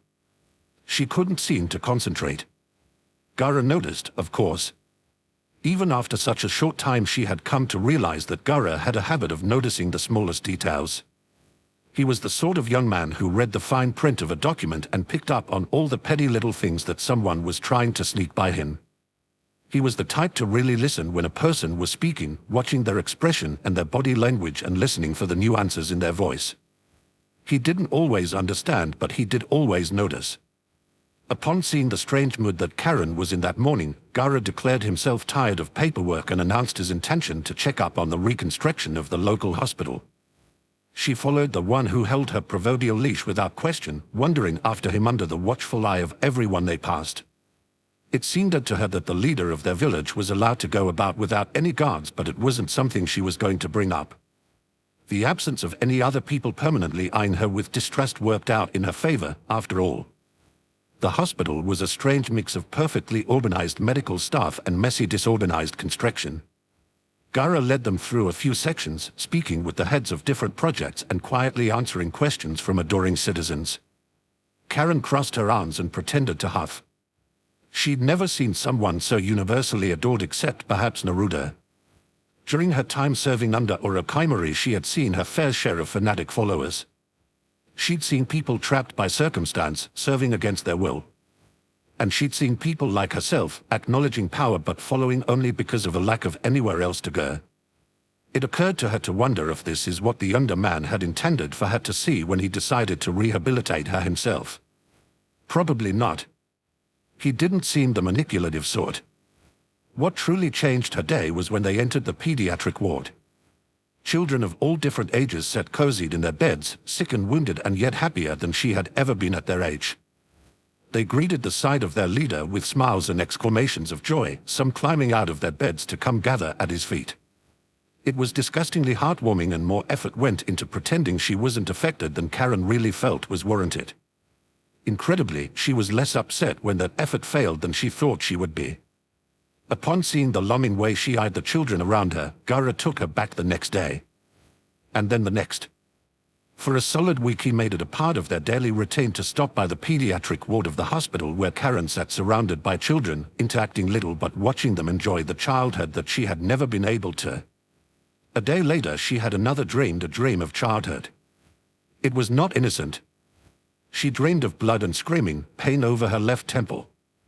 The air around her was obscured with a moving barrier, but her vision was too hazy to see what it was made of. Just beyond the barrier she could see the form of an adult man slumped and dying. Something in her knew that this man was simultaneously the most important man in her world and her worst enemy. No one will ever love me, she heard herself thinking. So I must only love myself. When she sat upright in her bed, there were tears upon her face and a heavy weight in her chest that threatened to pull her under the water when she stumbled to the bathroom and slipped into a hot bath. She'd never given much thought to her soulmate or the life that they had lived while she'd been suffering. It never occurred to her that, somewhere out there, they might have been suffering too. It occurred to her now as she soaked in the water, avoiding the beginning of her day, lifting one arm into the air above her to gaze upon the teeth marks which littered her skin. To shy away from what she was had never been her style. She had been nothing more than a tool for most of her life, pretty much all her life, and it showed in the marks that covered her from neck to toe. Karen had decided at a young age to earn those marks, refusing to shy away from wearing revealing clothing. She presented herself with the confidence of someone with flawless skin. Hadn't she just as much right to be beautiful as the next girl? Her arm slipped back under the water with a soft ripple. What would her soulmate think of them? Would they see them as flaws? Honorable battle wounds? Just another scar earned in the senseless war between villages. And why had she only begun to dream now? They said that most people only began to dream when they met their soulmate for the first time. She'd been exposed to so many new people since coming to Suna. It might be nearly impossible to pinpoint who she was bonded with unless her dreams gave her more details. Karen stood from her bath with a heavy sigh, eyes avoiding the mirror as she wrapped herself in a towel and gave into the morning. Gara appeared to pick up on her mood easily, somehow managing to get through his office work in record time and have them on their way to the shopping district before noon had arrived. His words were perfectly calm as he said something about finding a suitable birthday present for his sister, and yet Karen felt as though his motives lay in a different direction. Every time she was in the slightest funk, this man always seemed to pick up on it and do something to help her out of it. It was the strangest thing. It was also strangely touching. Karen couldn't remember the last time she had gone shopping, even just for necessities, let alone just a leisurely trip to the market on the off chance they might come up with some good gift ideas. She felt oddly light as she flitted from stall to stall, enthralled with the unique merchandise sold here in the desert. If she'd known Suna sold silks like these, she would never have dressed herself in such inferior fabrics. When Gara stopped her to suggest they head back for something to eat, Karen realized three things. The first was that it had been hours already. She and the cascade of the sand had spent hours doing nothing but freely walking through the marketplace, peering into the stall or that, picking up an item here or there, and watching the entertainment found on random corners, tossing coins to each one they passed. In the end, they hadn't even gotten a present for his chief advisor and eldest sibling. The second thing she realized was that for a very short while she had been happy, utterly carefree. Not once during those hours had she thought of her past or the strange memories being passed to her in her sleep. All she had focused on was the new discoveries waiting around every corner, rashly calling out each new find to her calm and passive escort. Gara was like the steady center to the whirlwind she kicked up through the marketplace.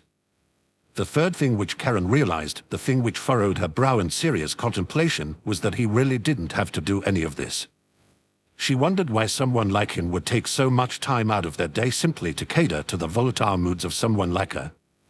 She was a criminal and him the leader of the village. Shouldn't he look down on her? Gara never seemed to look down on anyone, to her confusion. It took 4 days for the next dream to come to her. During that time she was allowed to visit the hospital each day, finding her own small corner of hope in watching over these tiny lives. Her knees nearly buckled with shock when Gara inquired as to whether she might consider working with them as part of her rehabilitation. She could hardly believe that she would be trusted with the villagers' children, their most precious commodity. Despite her shock, though, she was quick to jump on the idea. She could do good. She could do something that was hers. When the dream did come, it was nothing like the ones before. She dreamed of a rising sun in the shape of a boy. The boy was so bright she could hardly stand to look, and yet felt compelled to anyway, as though her only chance for a future lay in his hands. It was like finding salvation in human form and knowing that it had come for her, bearing a forgiveness she had forgotten that she even needed. Upon waking the next morning, she was crying not for her soulmate but for herself, full of too many conflicting emotions. She wanted to rage against the world, and for a short while she did. Karen shrieked out her frustration, fluttering her legs under the sheets and throwing her pillows against the wall. When finally she calmed, it was only to gather one of her pillows back to her chest and weep into the soft cotton covering. She was glad that her soulmate had found a path back to the light, but where was her salvation? Why did it always seem like she was the one left behind in the darkness? As he always did, Gara read her mood easily. She wasn't that surprised at this point when he took them away from his office after only a short while. What did surprise her was when he led her to a private training field, an enclosed area of sand and packed dirt, a few scrubby trees along one wall and target posts set up along another. "If you would like to express yourself, I will not take it as an act of aggression," he told her. Karen stared, for a few moments stunned into immobility. Then she turned away from him as she flew to pieces.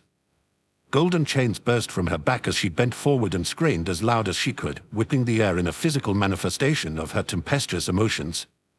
Why her? Why did she never catch a goddamn break? And why did she have to be happy for some person she couldn't remember meeting? It wasn't fair.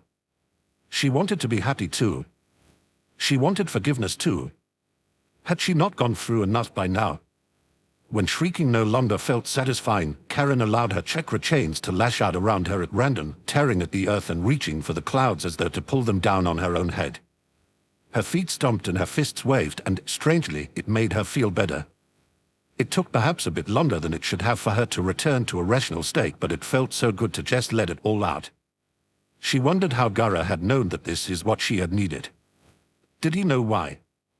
She even found a small part of herself wondering what he thought of her display. A quick peek showed that he was unmoved as always, standing stolidly in the corner with his eyes trained steadily on her. Karen panted from the exertion but made no move to do anything else, unable to break eye contact. Instead of feeling trapped by his unwavering gaze, she felt grounded, like she were borrowing his steadiness. More than that, she felt for perhaps the first time since she was a child that she was not alone. It was beyond anything she had ever experienced, and she didn't know how to handle it, how to react to something so positive and open. She had wanted salvation. Was this it? Karen fell to her knees, letting her legs splay to either side and sinking farther down until her bottom touched the ground. The powerful golden chains in the air around her dissolved into glittering dust as the tears came again. She covered her face with both hands as quiet footsteps approached, stopping right next to her shoulder. Gara took the time to collect his thoughts before speaking. "I like to come here when I need to, let off some steam." It was hard to imagine someone as composed as him needing to let off some steam. "I find it a good place to remind myself that the earth does not care for our anger. See the way it already heals itself." Lifting her head, Karen blinked around, immediately seeing what he was talking about. The shifting sands of the desert had already filled in the places where her chains had dug deep, covering the evidence of her outburst with so little thought. "Well, someone should care when we are angry," she insisted, returning her eyes to his and pretending very hard that she wasn't merely seeking the stability that he seemed to offer so freely. Gara tilted his head in a bird-like manner, in that way of his that said he thought he had to answer to some human behavior but wasn't quite sure. "That is why we should care for each other, is it not?" She found herself staring at him again. He always seemed to know just what she needed, and even more incredibly, he almost seemed eager to give it. Karen made an expression, tired by her emotions and wanting nothing more than to curl up in his quiet office for the rest of the day. "Why do you bother with me?" she asked. "There's other people that you could have passed this burden to. Why deal with me yourself?" That no one else would have wanted her went unsaid. In response, he knelt down beside her, hesitantly reaching out one hand. "I do not sleep often, a habit left over from my time as the one-tailed jincricky. I have slept only 3 times since you arrived in my village, and only once did I drain. I dreamed of being eaten. So many faceless jaws tearing at my skin and drinking of my chakra. I begged them to stop and still they took." Karen couldn't have moved if she wanted to, staying as still as a statue under the hand which brushed against the marks on her skin. "Uzumaki Naruto gave me a second chance to become a better person. I wanted to give you the same because I think everyone deserves that chance. That you turned out to be my soulmate is merely extra incentive.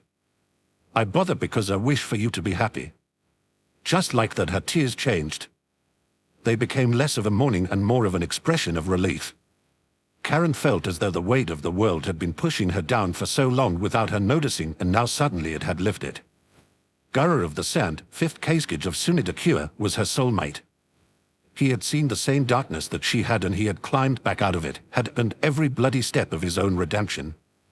And he had offered the same to her, not out of obligation from one soulmate to another, but simply out of the goodness of his heart. He was firm where she was wilted. He was calm where she was violent. He was the center to her storm. He was her future. When Guru stood and held out his hand, Karen did not hesitate to take it. He was her new drain. Chapter 92, Sazori, 3rd Kaisgage, the one where you know when they die. Sazori had known, of course. One never knows one's soulmate for absolute certain until the day they die. If he had given any thought to the matter, Sazori might have assumed that he wouldn't even be able to tell when his soulmate passed away. He'd spent years perfecting his own inanimate body. Surely there wasn't even enough humanity left in him to feel such a strong soul connection.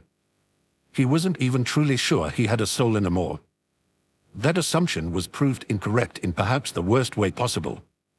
He hadn't dealt the death blow himself, that's what he made his puppets for after all, but he felt it as though the poison blade had gone straight through his own chest.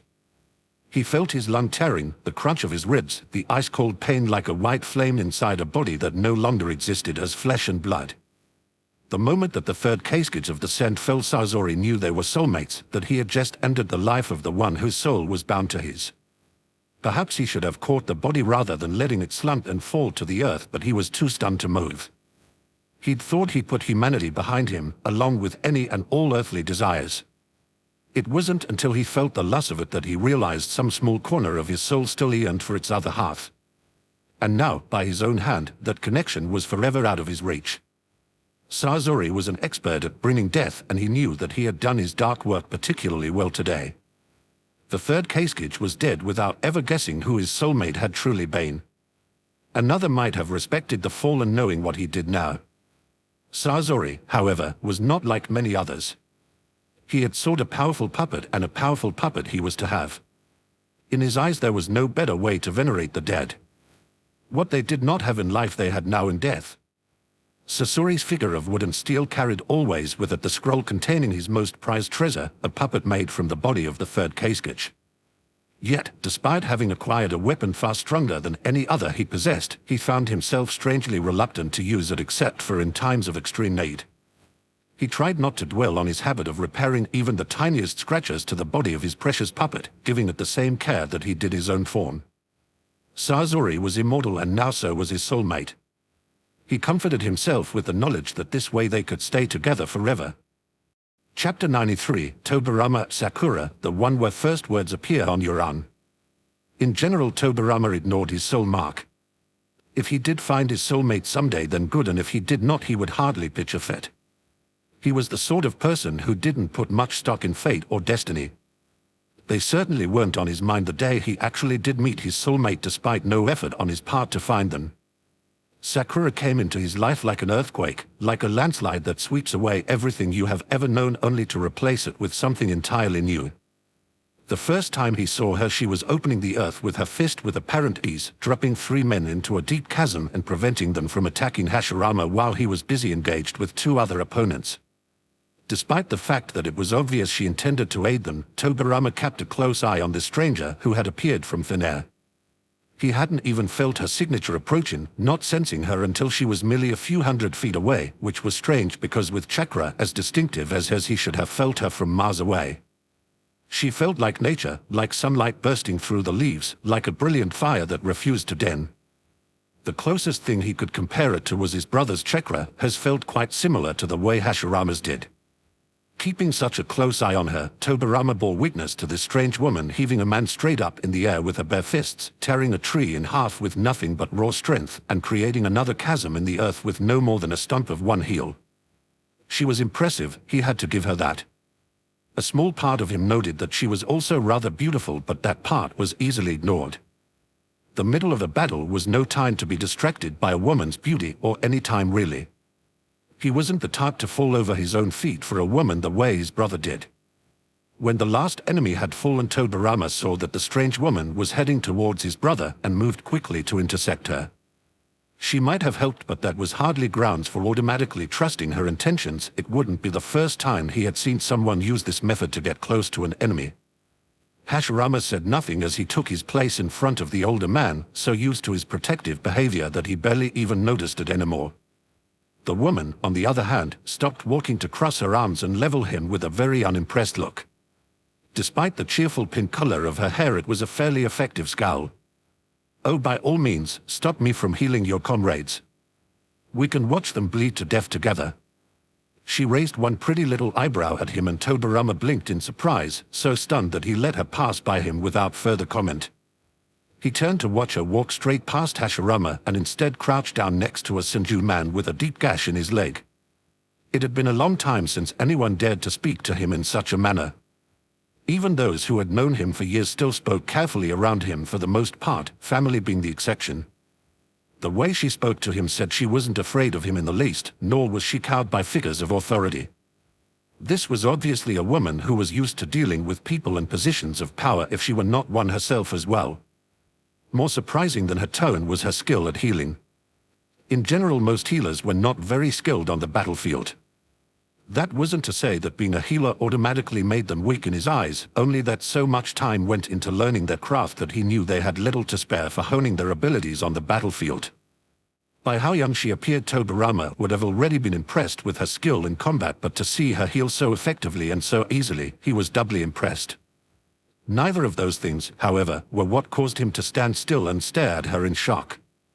She had already finished with one lead wound and moved on to extract a kunai from someone else's arm before he could shake himself from the stupor which had fallen over him because the first words she had spoken to him matched the ones he had been born with on his right arm. This woman was his soulmate. When he finally did move, his limbs seemed strangely awkward and disconnected from himself, and he noticed distantly that he couldn't feel his fingers. He approached the woman in silence, watching her work with an interested gaze. He'd seen his brother perform enough healing to be able to tell that she was quicker than most, and more skilled too. The woman she was tending to was looking up at her as though she'd been sent by karma for a divine purpose. Tobirama took a moment to make sure he wasn't wearing a similar expression before clearing his throat to speak. "My apologies for my behavior a moment ago," he murmured, ignoring the flabbergasted looks he could see his clan members sending his way. "If I might ask your name?"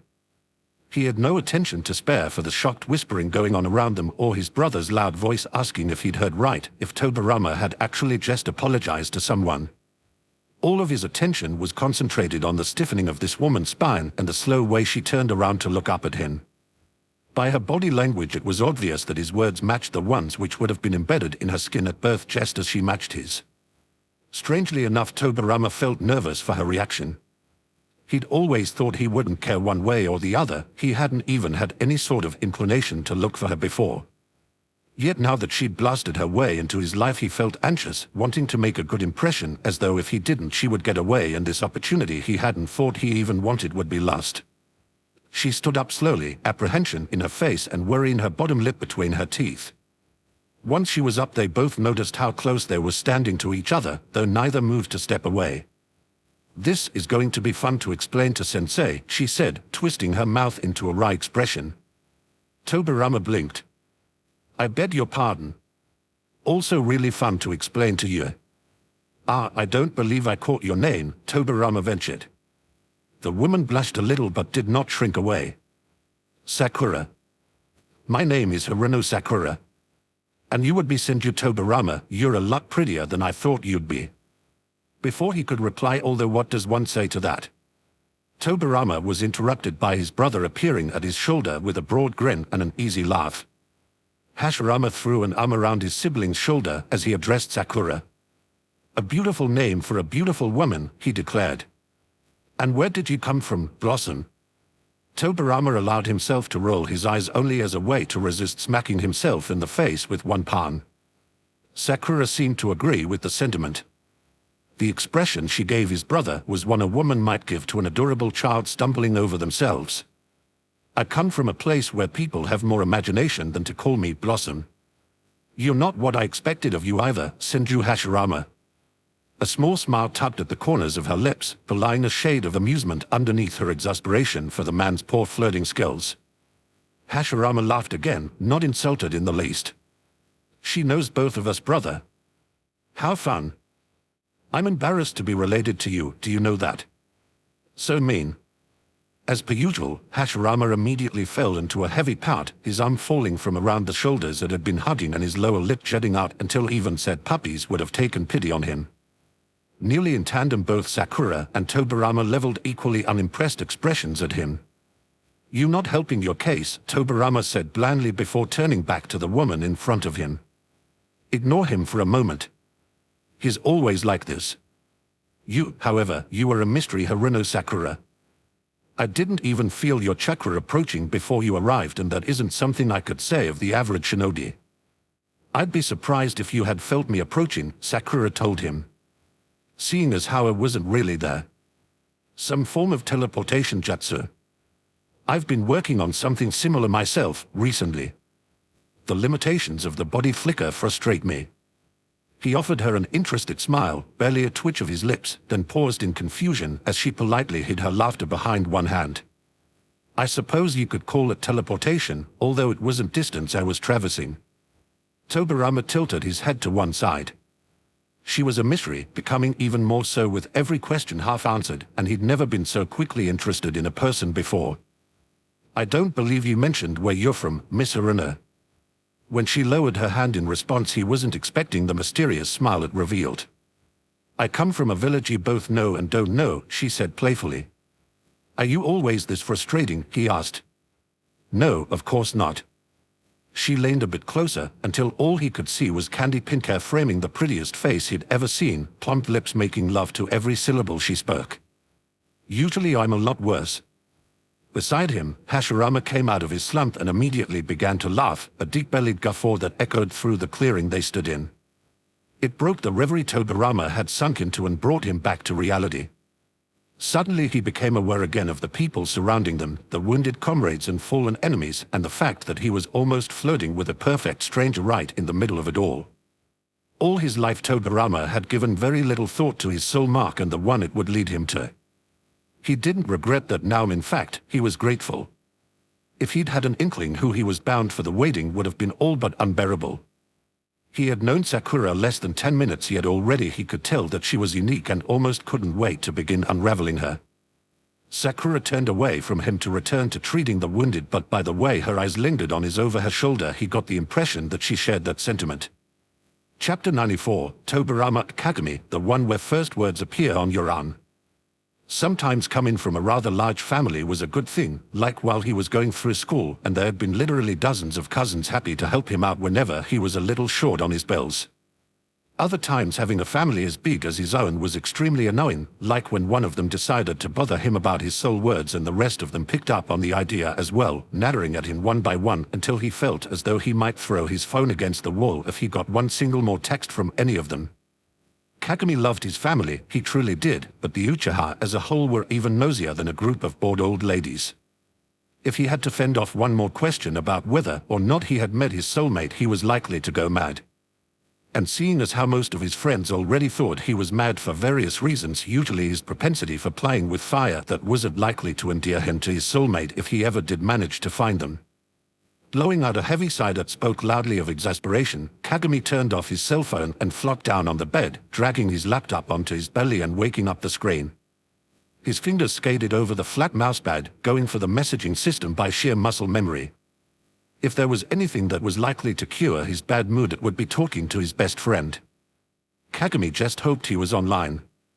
The day appeared immediately brighter at the sight of the little green dot next to his friend's username. Spitfire, hey, remember how we were joking the other day about you taking a job as an assassin? Can I be your first client? I'd like you to kill my entire family, please. Seda, as willing as I'm to go to jail for your sake, I'm afraid I just took a job in another city, so I'm a bit busy at the moment. Rain check on the murder. Spitfire, fine. Where's the new job? Already feeling the tension ease from his shoulders, Kagami settled farther down into the pillows on his bed. He might not know much of anything personal about Seda, not even the guy's real name, but he felt more connected to him than anyone he had ever met in real life. They had met playing some online game that neither of them had really liked, only playing it at the behest of others, and Kagami had nearly pissed himself laughing reading the chat as his soon-to-be friend floundered just as hard as he was doing. Nowadays all of their interactions were through a messaging app he had installed solely for speaking with this man. The only thing he knew about Seto's personal life was that he traveled a lot for his job as a stuntman. An honest-to-God stuntman. As if Kagami needed any more reasons to think this guy was cool. Seto, back in my hometown, actually. I haven't been back to Konoha in a while. Give it half a week and I'll probably want to kill my family as much as you want to kill yours. An unintelligible noise escaped Kagami's throat as he sat bolt upright on the bed, sending his laptop flying and forcing him to scramble to catch it before any terrible accidents could happen. Then he stared at his screen in unadulterated shock. When he typed out a frantic reply, his fingers were nearly shaking with excitement. Spitfire, are you fucking serious? We're in Konoha. Seto, the East End, why? Spitfire, fuck me sideways. I live in the East End of Konoha. Seto, seriously? That's unexpected. Spitfire, please tell me you wouldn't be creeped out by the idea of meeting up somewhere. We have to. It's a once-in-a-lifetime opportunity. It seemed as though it took his friend ages to answer, and Kagami held his breath the entire time. When another message finally came through, he almost shoved his nose into the screen in his eagerness to read it. Seto, I would like that. Spitfire, why USSS? I may not insert normal reaction here. Seto, I won't be flying out for another couple of weeks. Filming won't start until sometime in the new year, but we do have to start training several months before the shoot. Spitfire, this is so cool. So cool. I can't believe I'm gonna get to see your dumb face. Seto, yes, please do try not to go blind upon first sight. I shall endeavor to return the favor. Spitfire, and you know you're gonna have to tell me your actual name now, right? Should I be this stupidly excited? Who cares? I am anyway. Seto, if you don't calm down you run the risk of getting me excited about this too. Spitfire, heaven forbid, you block of ice. Wink with tongue sticking out. Carefully setting his laptop down on the bed, Kagami leaped up into the air and pumped both of his fists wildly, shouting wordlessly at the top of his lungs. He could hardly believe that in just a couple of weeks Seto would be standing before him. He was actually going to meet the best friend he'd ever had in person for the very first time. It felt like Christmas and his birthday had both come early. The two of them chatted late into the night, just the same as they usually did, and it was hardly the first time that Kagami signed off with a stupid grin nearly cracking his face in half. What was new was the tiny little nugget of information that he whispered to himself over and over again, filling up the darkness of the room with it. Tobirama, he whispered to the empty air. His name is Tobirama. Bringing his arm up in front of his face, he traced the letters that he couldn't see but knew the location of off by heart. Golden and written in an elegant, patient script, his sole words had bothered him for many years for one simple reason, the nagging feeling he had that he should have met them a long time ago. Despite how many friends he had, Kagami had always felt strangely alone. Somehow, however, with the knowledge that he would soon be meeting Tobirama, he didn't feel so alone anymore. Now he fingered the letters of I could say the same of you, and for once didn't even bother to wonder what they could mean. All he could think was that waiting for a soulmate would be so much easier with Tobirama in his life, even if only for a few brief months. For someone as excitable as him, 2 weeks was a long time to wait, and by the time the day finally rolled around that they had set for their meeting, he felt as though the sheer anticipation was likely to give him a heart attack. He had exchanged cell numbers with Tobirama several days before, switching their endless conversations from the app on his computer to long strings of text messages, and even now he turned the device over and over in his hands, reading his friend's last message obsessively. His friend had actually landed in Konoha yesterday, but of course he would want to see his family first. Evidently he had 3 brothers who lived barely 20 minutes from Kagami's own apartment, and his texts last night had been filled with piteous pleas for rescue from their overzealous hugs. Now they were meeting at a coffee shop halfway between them, and Kagami couldn't stop squirming in his seat, filled with impatience. Every person who came through the door had him sitting up straighter in his chair, only to slump back down with disappointment. In his excitement, he had actually shown up more than a half hour before the time they had agreed upon, and he had long since finished the coffee he'd ordered. Now all he had for entertainment was the screen of his phone, unlocked to show the text from Tobirama saying that he was on his way. A jingling sound perked him up and Kagami whipped his head around to see who had just walked in the door. Suddenly he was glad he was finished his coffee, for surely he would have choked on it upon first sight of the sculpted god that had just walked in the door. Mr. Actual Adonis was looking around curiously, and as he turned his head to the left, Kagami dapped his own before he could be caught staring. He raised his phone and let his thumbs fly over the keys to send a text. "You better get here soon. I swear to God, the hottest guy I've ever seen just walked through the door." Pressing send, he peeked up at the god in the doorway again, only to watch him frown lightly and reach for his own phone. He cocked his head, apparently reading a text, and then his eyebrows immediately shot upwards. A smile was blossoming on his face as he typed out a reply. Less than a full second later, Kagami's phone buzzed and forced him to look away. When he checked the screen, it appeared Tobirama had replied. "That would be me, Kagami." Face aflame, his head shot up once more to see the man in the doorway making another sweep of the room. Only this time there was a delectable-looking sly smirk raising the corners of his lips. Before Kagami had time to duck for cover again, the man looked directly at him and paused, holding eye contact, and slowly tilted his head to one side. Kagami's face felt like it was about to melt off from the sheer heat of his blush. Tobirama, because apparently the god in the doorway was actually Tobirama, proving once again how unfair the world was, walked towards him with steps that could only be described as a prowl. Dropping his phone onto the table, Kagami covered his face with both hands and sank down into his seat. Of course he would embarrass himself literally the moment they met. Of course. He'd been hoping for his awkward dorkiness to wait at least through the first 5 minutes, but apparently his bad luck was out in full force today. When light footsteps stopped right next to him, Kagami shook his head and refused to uncover his face. He nearly leaped out of his seat with shock as a deep voice rumbled right next to his ear in almost an intimate whisper. "I could say the same of you," Tobirama confessed to him quietly. By themselves those words would have shocked him quite enough. What made Kagami go rigid, however, was the warm sensation rippling across the skin of his forearm and the silent ringing so deep inside him it could only be coming from his very soul. Shock made him drop his hands and gape up at Tobirama with wide eyes. "You've been my soulmate this whole time," he demanded. Tobirama blinked down at him, blinked at his own arm, and then blinked at him again. "Hey-oh." For a moment they both sat there and stared at each other wordlessly.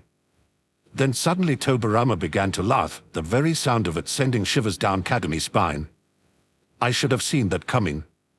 Of all the people I've ever known, that phrase could be for no one but you. Wow, I can't tell if I'm happy or embarrassed, but it's probably both, so if I die from blushing too hard, please do not resuscitate me."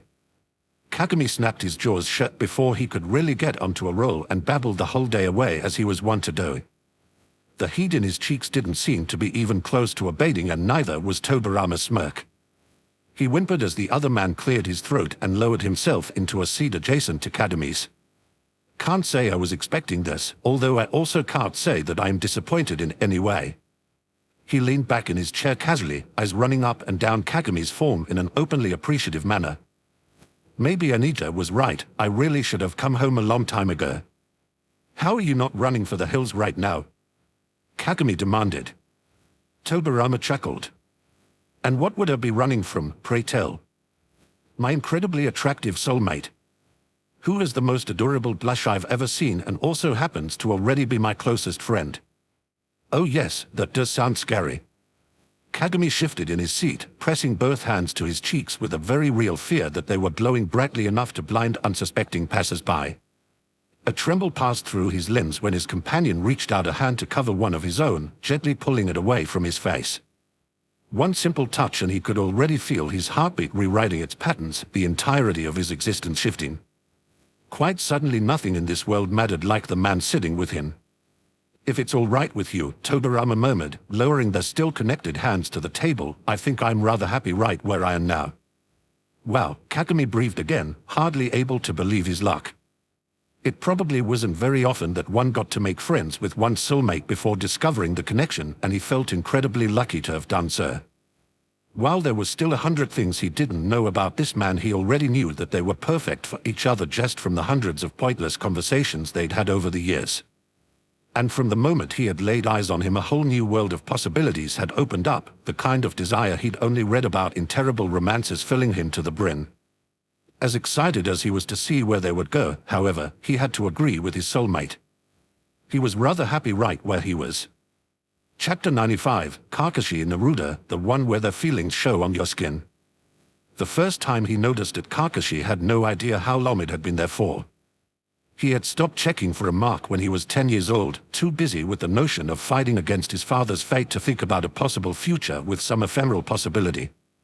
So at 16 years old, when he finally pulled his mask down far enough to inspect the mark on the right side of his neck, he was almost startled to see that it was no longer the black circle it had always been.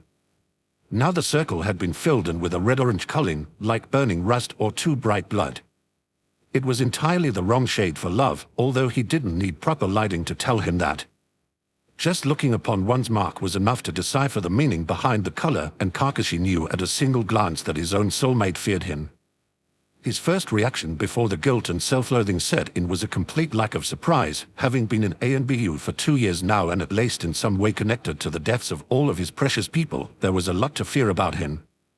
They didn't call him friend killer Kakashi for nothing. As it became his habit of late, Kakashi made an effort to ease the guilt by trading shifts with whoever was set for guard duty over his sensei's son that night. Little Naruto was supposed to have a minder but usually ended up being left to his own devices most of the time. It rankled at Kakashi, twice as frustrating because he knew he couldn't bring his concerns to anyone. Technically he wasn't supposed to have any connections with the child because of how close he had been to the boy's father and the Sandame's idiotic decision not to tell the child about the circumstances of his own birth. All Kakashi could do was sit silently and watch over him in secret. Naruto never spoke to him despite the fact that Kakashi often made very little effort to keep himself hidden when he managed to convince someone to trade shifts and allow him to sit watch. In fact, the child generally looked at him with a great deal of suspicion and refused to play openly unless Kakashi slipped back into the shadows. That night was no different than usual, and after noting how uncomfortable the little toddler was with his presence, Kakashi relegated himself to hiding on the rooftop until Naruto had finally settled down in his bed to sleep. Then he slipped into the room and sat next to him on the floor, searching those tiny whiskered features for the small hints that remained of his dead sensei.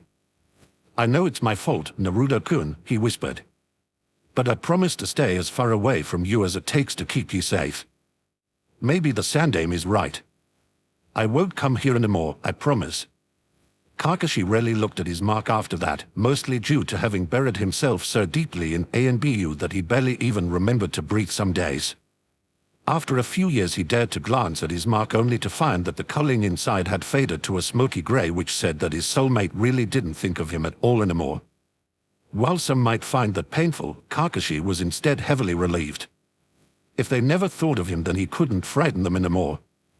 Time passed him by slowly, with each day much like the one before it, mired in darkness and soaked in blood, until everything he knew was thrown into chaos by the acquisition of his very first Genentane. All things considered, it could have been worse. Not by very much, but he clung to that tiny ray of optimism with all his strength as he watched his 3 students reflect Tame Minato more and more after every training session. Kakashi wasn't sure what spurred his attention, but it was several months after passing the 3 genin that he thought to check his mark for the first time in more than a year. He was startled to see that it had changed color again. More than that, he was confused by the colors that showed now. He wasn't sure what to think of the strange tie-dye of Irispechi blue and Uriaful orange. Shouldn't those 2 feelings be mutually exclusive? Evidently his soulmate thought of him at least sometimes now, likely interacted with him on occasion, but he had no idea what sort of interactions the 2 of them might be having if they simultaneously thought him a foolish person and a person worthy of respect. After thinking about it all throughout a minor D-rank during which he largely left his team to their own devices, Kakashi decided not to worry about it too much.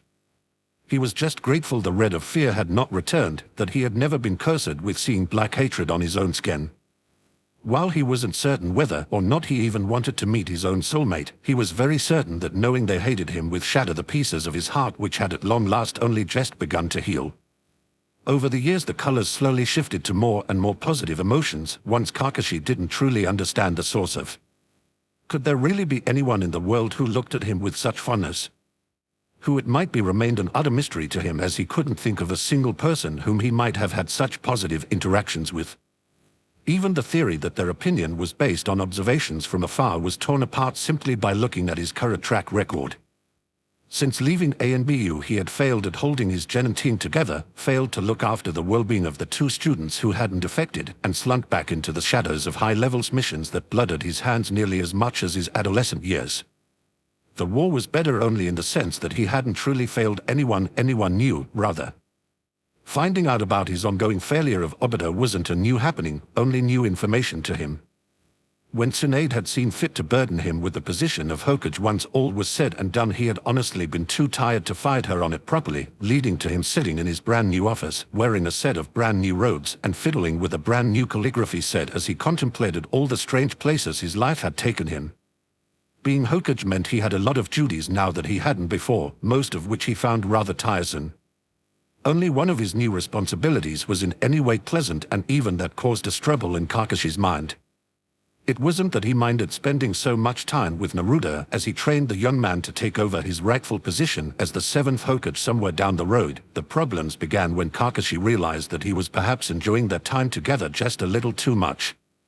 No matter how he tried to tell himself it was inappropriate, even going so far as to fall back on the weak excuse that there was a soulmate out there for him yet undiscovered, still his chest clenched and his heart beat unsteadily whenever his one-time student forgot about personal boundaries and leaned just a little too close. A weak excuse it might have been, but the fact of his soulmate's existence was all that kept his sanity intact the day Naruto showed up for their usual Friday meeting with no shirt on and covered in sweat. Kakashi swallowed thickly, unable to speak and equally unable to stop his eyes from slowly surveying the visual trait before him. His hand reached up to rub at the side of his neck, and he wished it hadn't been something close to 9 months since he last checked his mark. Maybe the reminder of those positive, hopeful feelings would have stopped the dryness in his mouth as Naruto bent over backwards to crack his spine. "Man," the blonde exclaimed. "Sakura-chan really doesn't know how to take it easy during a spar. Did you not think to stop by home and pick up another shirt?" Kakashi managed to choke out. Naruto grinned at him and shrugged carelessly. "It's just you, Kakashi. You've seen me after training plenty of times, so I figured you wouldn't mind." The Hokage swallowed a groan and silently wondered what specifically he was being punished for right now. "Naruto, these are official meetings to train you for the duties of a Hokage. And a Hokage does not show up in the tower shirtless, covered in mud, looking." Just barely managing to cut himself off before he could finish what was about to be a very incriminating sentence, Kakashi nearly choked himself, swallowing the words down. Naruto frowned in confusion and tilted his head to one side. His hands raised a fist on both hips, and it was entirely unfair how the stance framed all the most interesting bits of him. "Looking what? What's wrong with how I look? It's unprofessional." Kakashi nearly cringed at how shrill his voice sounded. Naruto looked at him even more strangely for a moment before his bottom lip pushed down in a pout that threatened the older man's mental stability. "So you think I look like bad or gross or something?" he asked. Kakashi's left eye twitched, so he closed them both and rubbed none too gently at his forehead. "That wasn't what I said, Naruto. Oh, okay, so you do think I look good then?" "Well, yes, wait, no, that wasn't what I said either." The hand that had been rubbing his head was joined by the other, both of them covering his face. Between his palms he mumbled, "Can you go away and come back so I can pretend this conversation never happened?" At first he received no answer. Naruto's chakra still thrummed against his senses, bright and bold, so he knew the boy hadn't left. It wasn't like him to be so quiet though, and a quiet Naruto had never spelled anything good for him, so Kakashi peeked nervously through his fingers. Then he jerked backwards with a startled oath. Naruto's grin was devious and almost smug in its satisfaction as he leaned over the desk to bring his face so close to Kakashi's that their noses were almost brushing together. One breath that for some reason smelled of apples washed across the older man's face and made him lick his lips, hoping the movement was hidden by his ever-present mask. Judging by the way Naruto's eyes flickered down, apparently not. "You think I look good, Kakashi?" he chirped. A mere slip of the tongue. Obviously not what I really meant to say. Curse his voice for cracking in the middle of his sentence. Naruto shook his head, his eyes rolling with obvious exasperation. Why do you still have to be so difficult, Tebeo? Pushing just a little bit closer, those eyes appeared to almost smolder. Why can't you just admit it? Admit what? Instead of cracking, now it appeared his voice was unable to rise above an enraptured whisper. That you're attracted to me. Only when Kakashi attempted to reel back a second time did he realize there was nowhere else to go. Both hands dropped to push at the surface of his desk, but all he succeeded in doing was framing the underman's body with his arms. Naruto raised both eyebrows at his efforts, and Kakashi garbled out a few unintelligible syllables while his face did a very good impression of a ripe strawberry. You what I don't how that would be completely inappropriate. Naruto, the little trader, only laughed with a marked lack of concern. We are both adults, what's so bad about us being attracted to each other? Soulmates. What about our soulmates? Do you even know who yours is? No, Kakashi admitted awkwardly. Do you? Not a single clue. So why should I care? You're here, you like me, I'm here, I like you. Wait, you? It felt like the world around him had gone still as Kakashi paused to try and process that. Did Naruto actually return his interest? He didn't think his ex-sensei was just a perverted old man lusting after someone he shouldn't even be looking at. A finger slowly trying to wriggle its way underneath the edge of his mask broke him from his thoughts, his hand flying up to take hold of the invading one reflexively. Naruto huffed at him. Oh, come on. I'm not smooching that old scrap of cloth. Smooching? Kakashi parroted back, amusement creeping up on him even as his chest fluttered at the very thought of kissing the one his heart had somehow gotten attached to. Kissing, whatever, I'm not face-fucking your mask. For karma's sake, Naruto. Choking out a startled laugh, Kakashi bit his lip before ever so slowly releasing the younger man's hand, lowering his own back to the tabletop and nervously clenching it into a fist. The only people who had seen his face since he was a child were medical personnel, and he was generally unconscious for that. He had to admit, though, that Naruto's awe and excitement as he firmly slid his fingers inside the mask again only made him look even more adorable than usual. Eyes riveted to the stretchy black cloth that had frustrated him for many years now, Naruto wasted no time teasing himself as he drew the mask down all in one quick motion. At first he simply sat still and stared with wide eyes, seemingly trying to look at everything at once as his eyes darted back and forth between Kakashi's mouth and nose and cheeks until suddenly the awe in his face drained away into consternation as he looked down at Kakashi's neck. Oh, he murmured sadly, drawing back. Kakashi caught his wrist. What is it? Your mark. Is that why you always wore the mask? To cover it up. One of the reasons, he admitted carefully. But weren't you the one who just said hang it all with our soulmates? Yeah, I guess. It's just they are already in love with you. Kakashi paused, his free coming up to finger the circle on his skin. He really should check it more often. Was it really that color now? In his mind he tried to picture it, that perfectly blended shade of purple which signified romantic love. Deflating more and more with every second, Naruto nodded. He twisted his mouth to one side in a wry expression as he reached out to brush his own fingers against Kakashi's before sliding them down to press gently against the soul mark. Both of them jumped in shock as a tingling spark shot through them, originating from that one small point of contact. Are you kidding me? Naruto burst out immediately. Kakashi was still frozen in place as the younger man slumped over the desk with a noise of irritated frustration. You mean we've been soulmates this whole time? No fair. You're my soulmate, Kakashi breathed. Naruto's head shot up again, smile returning as fast as his had faded. Yeah. And you're in love with me? Yeah. Filled with a sudden giddiness that threatened to float him straight through the ceiling, Kakashi did something he had never imagined himself doing. He made the first move. Reaching out, he cupped a hand around the back of Naruto's bare neck and hauled him back across the desk the way he had been before, only this time when their faces drew in near he didn't stop and he certainly didn't back away. Their first kiss was clumsy and uncoordinated and filled with more enthusiasm than Kakashi had ever done anything with in his entire life. It tasted of apples and sunshine and all the happiness he knew he could expect from the days ahead of them. Chapter 96, Kankuro Ishino, the one where you share the same handwriting. While normally Kankuro wasn't seen as a particularly subtle person, more than happy to loudly give his honest opinion on whatever was asked of him, that didn't mean he hadn't paid attention when he was being trained in the arts of a shinobi. Just because he chose not to use those skills most of the time didn't mean he had forgotten how to be surreptitious about watching a chosen target. And that was exactly what he was doing right now, watching, observing unseen. He wasn't quite sure what it was about Aburame Shina that captured his attention so much, but he was hardly against using his position as guard at the latest cage conference to his own advantage. Perhaps it was the mystery of the shinobi across from him. Both of them kept their faces covered in public, if in different ways, and neither of them had been seen without their chosen head coverings in quite some time. Probably he was just staring because Shina had done away with both of those things since the last time Kankuro had seen him. Being able to see most of his facial features was new, but it was the hair swept up into a bun that Kankuro couldn't stop staring at. Was it supposed to be attractive? Because he certainly thought it was. Shino didn't seem to notice that he was being watched, or if he did, he didn't seem to care. Although, admittedly, Kankuro wouldn't have been able to tell.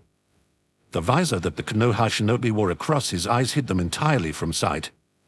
He could be looking sideways to stare back, and Kankuro would never know until the other said something. Which still wasn't likely. Shino typically said very little. Either way, Kankuro felt comfortable enough to continue staring openly since no one else at their small table was looking his way. With each annual cage conference, they usually followed a very informal dinner for the Konoha and Suna delegations to catch up. Or rather for Naruto and Gaara to make car fires at each other yet never get up the guts to make a move. He would call them pathetic if he weren't in the same situation. Tonight's dinner was a little quieter than usual, with everyone but the two star-crossed idiots still discussing the major topics that the meeting had gone over. Kankuro had taken notes as he was supposed to do, but they'd been passed around the table ages ago and he hadn't gotten them back yet. A quick glance at his sister told him she had them but was currently ignoring what was in her hand, too busy flirting with her husband. There must be something that connected their two villages, he mused, or maybe it was just in the genetics of his own family to find the shinobi of Fire Country in particular so attractive. "Temari, can I have my notes back?" he called over to her. Irritated at being interrupted for something she saw as unimportant, Temari glanced quickly down at the page she was holding before handing it over with a dismissive expression. By the time his fingers closed around the papers, she had already forgotten he existed and gone back to her conversation with Shikamaru, something about battle tactics on a cloudy day. It sounded terribly boring to him, but if it made her happy, he was hardly going to stick his nose in. His own quick glance told him that yes, those were his notes, they were in his handwriting after all. A closer look had him furrowing his brow in confusion. He didn't remember writing half of what was on this page. Some of them included conjectures he was positive he would never had made himself. Close to the bottom of the page he stopped and gaped. Certainly he had never noticed that his own ass looked quite nice in these pants. With his entire face turning red, he looked up and found that Shina was holding out a different sheaf of papers to him. "I believe those are mine," the other man told him. "Why?" "Because these ones here are yours." "Wait, you wrote these notes?" "Recording the minutes of Naruto's meetings is indeed one of my duties on this trip." Usually that task fell to Shikamaru, but with his right hand broken during his latest mission, he was having some trouble writing as of late. Kankuro swallowed with some difficulty. "Your handwriting matches mine exactly," he murmured quietly, trying not to draw the attention of anyone else. "Yes, I had noticed that during my perusal of your observations." Shino cleared his throat, and Kankuro was fascinated to see his shift color ever so subtly. "If you are amenable, I would very much like to speak to you further about your thoughts on inter-village relations. Perhaps in a more private setting. Call it a date and you've got one." Kankuro grinned widely, glad of the makeup on his face, which thankfully covered his own blush. It wasn't the first time those markings had saved his dignity, and it surely wouldn't be the last. "That sounds pleasant." "Why?" "Because it appears that we are soulmates." Just hearing it spoken aloud sent a thrill down Kankuro's spine and stretched his grin even wider. Underneath the table, his free hand clenched with excitement as he slowly accepted the papers from Shino and carefully placed them down in front of himself. The writing covering them was identical to the papers he set them next to. As he handed those notes over to the man they belonged to, Kankuro couldn't help but squirm a little, too full of happiness for this unexpected turn of events to sit still properly. He had a hot-as-hell soulmate who apparently took the time to appreciate his during official cage meetings. Into villagers' relations indeed. Chapter 97, Sai Sakura, the one where you can't lie. You were a dick. It was hardly the first time she had said such a thing to him. In point of fact, it was probably the second most common thing she said to him, right behind I love you, and it was plain to see that he saw no difference in the meaning behind both statements. Sai twisted his face into a smile that was just a little too big, a sincere one that he consciously augmented for fear that it wouldn't look right. Even after so many years, he was still uncertain whether he was wearing the correct facial expression at any given time. Root training ran deep, after all. Yes, dear, was all he said in return. It was true, and he certainly couldn't deny it. With a huff, Sakura turned back to the wire trap she was setting up and tried to cover up the smile on her own face. Perhaps someone else might have made an effort to be more open and telegraph their emotions more obviously, but she was well aware that this was something Sai actually appreciated about her. She never felt the need to change herself for him in any way, and he liked that. He said he only ever wanted her to be herself because he wanted to learn to read her just as she was, even when it was inconvenient. But you're my dick and I like you that way. Cutting off the roll of wire, Sakura tilted her head to see the trap from a different angle and judge whether or not that was enough. And you like riding my dick? Unable to lie, Sakura responded to this instinctively. Yeah, of course I do, it's huge. Stiffening and jumping upright, she shook her fist at her husband. Damn it, Sai. A slight distance away, Naruto was choking and gagging with disgust. Come on, guys. I don't need to hear that. Blame him. Sakura shouted. How many times have I told you to stop making me say embarrassing things, Sai? 437. Then why the hell do you keep doing it? I find it humorous. The proud smile on his face that he had found a joke funny all on his own was enough to deflate Sakura and uncoil the arm she'd been about to use to wallop him right back to the village. No matter how much he pissed her off, sometimes there were an equal number of times when she was reminded of why she loved him so much. Shattered and held together with sticky fragments of friendship and careful affection, he worked so hard every day to put the past behind him and become a better person. Of course, Sakura already thought he was an amazing person. Not a day went by that she wasn't impressed with his strength and fortitude, with all the amazing progress he'd made since the day they first met. She would still tell him when he was being insufferable, though, because nobody was perfect, least of all them. Well, having a huge one or not, you are still a dick. Yes, dear. Keep it in the bedroom, guys. Naruto whined. Can we just finish this, please? They'll be here any minute. Can it, Naruto? You're no better. Might I remind you of that unnecessary comment you made just yesterday about your own sex life? Deigning not to answer that, Naruto shrugged and stood up straight, fisting his hands on his hips. Are we sure it's safe to do this in the forest of death? Isn't it a little late to be asking that? Sai pointing out. As you mentioned, they'll be here any minute. Which means we need to hide so we can watch how they all handle this, Sakura agreed. Grabbing both men by the collars of their shirts, she stalked off into the trees to find a good vantage point from which they could view the children that would be arriving soon. If they can't get through this little test, then none of them are ready for the Chin exams. May the best Genin team win. Naruto crowed. Both Sai and Sakura looked at one another with a raised eyebrow and matching sardonic smiles. My team is the best, they said to each other at the same time. Since they both believed it to be true, neither could be said to have lied. A technical truth had always been their favorite kind of truth. They would be seeing who was correct in just a moment anyway. Chapter 98, Madara Tobirama, the one where he dream of other lives.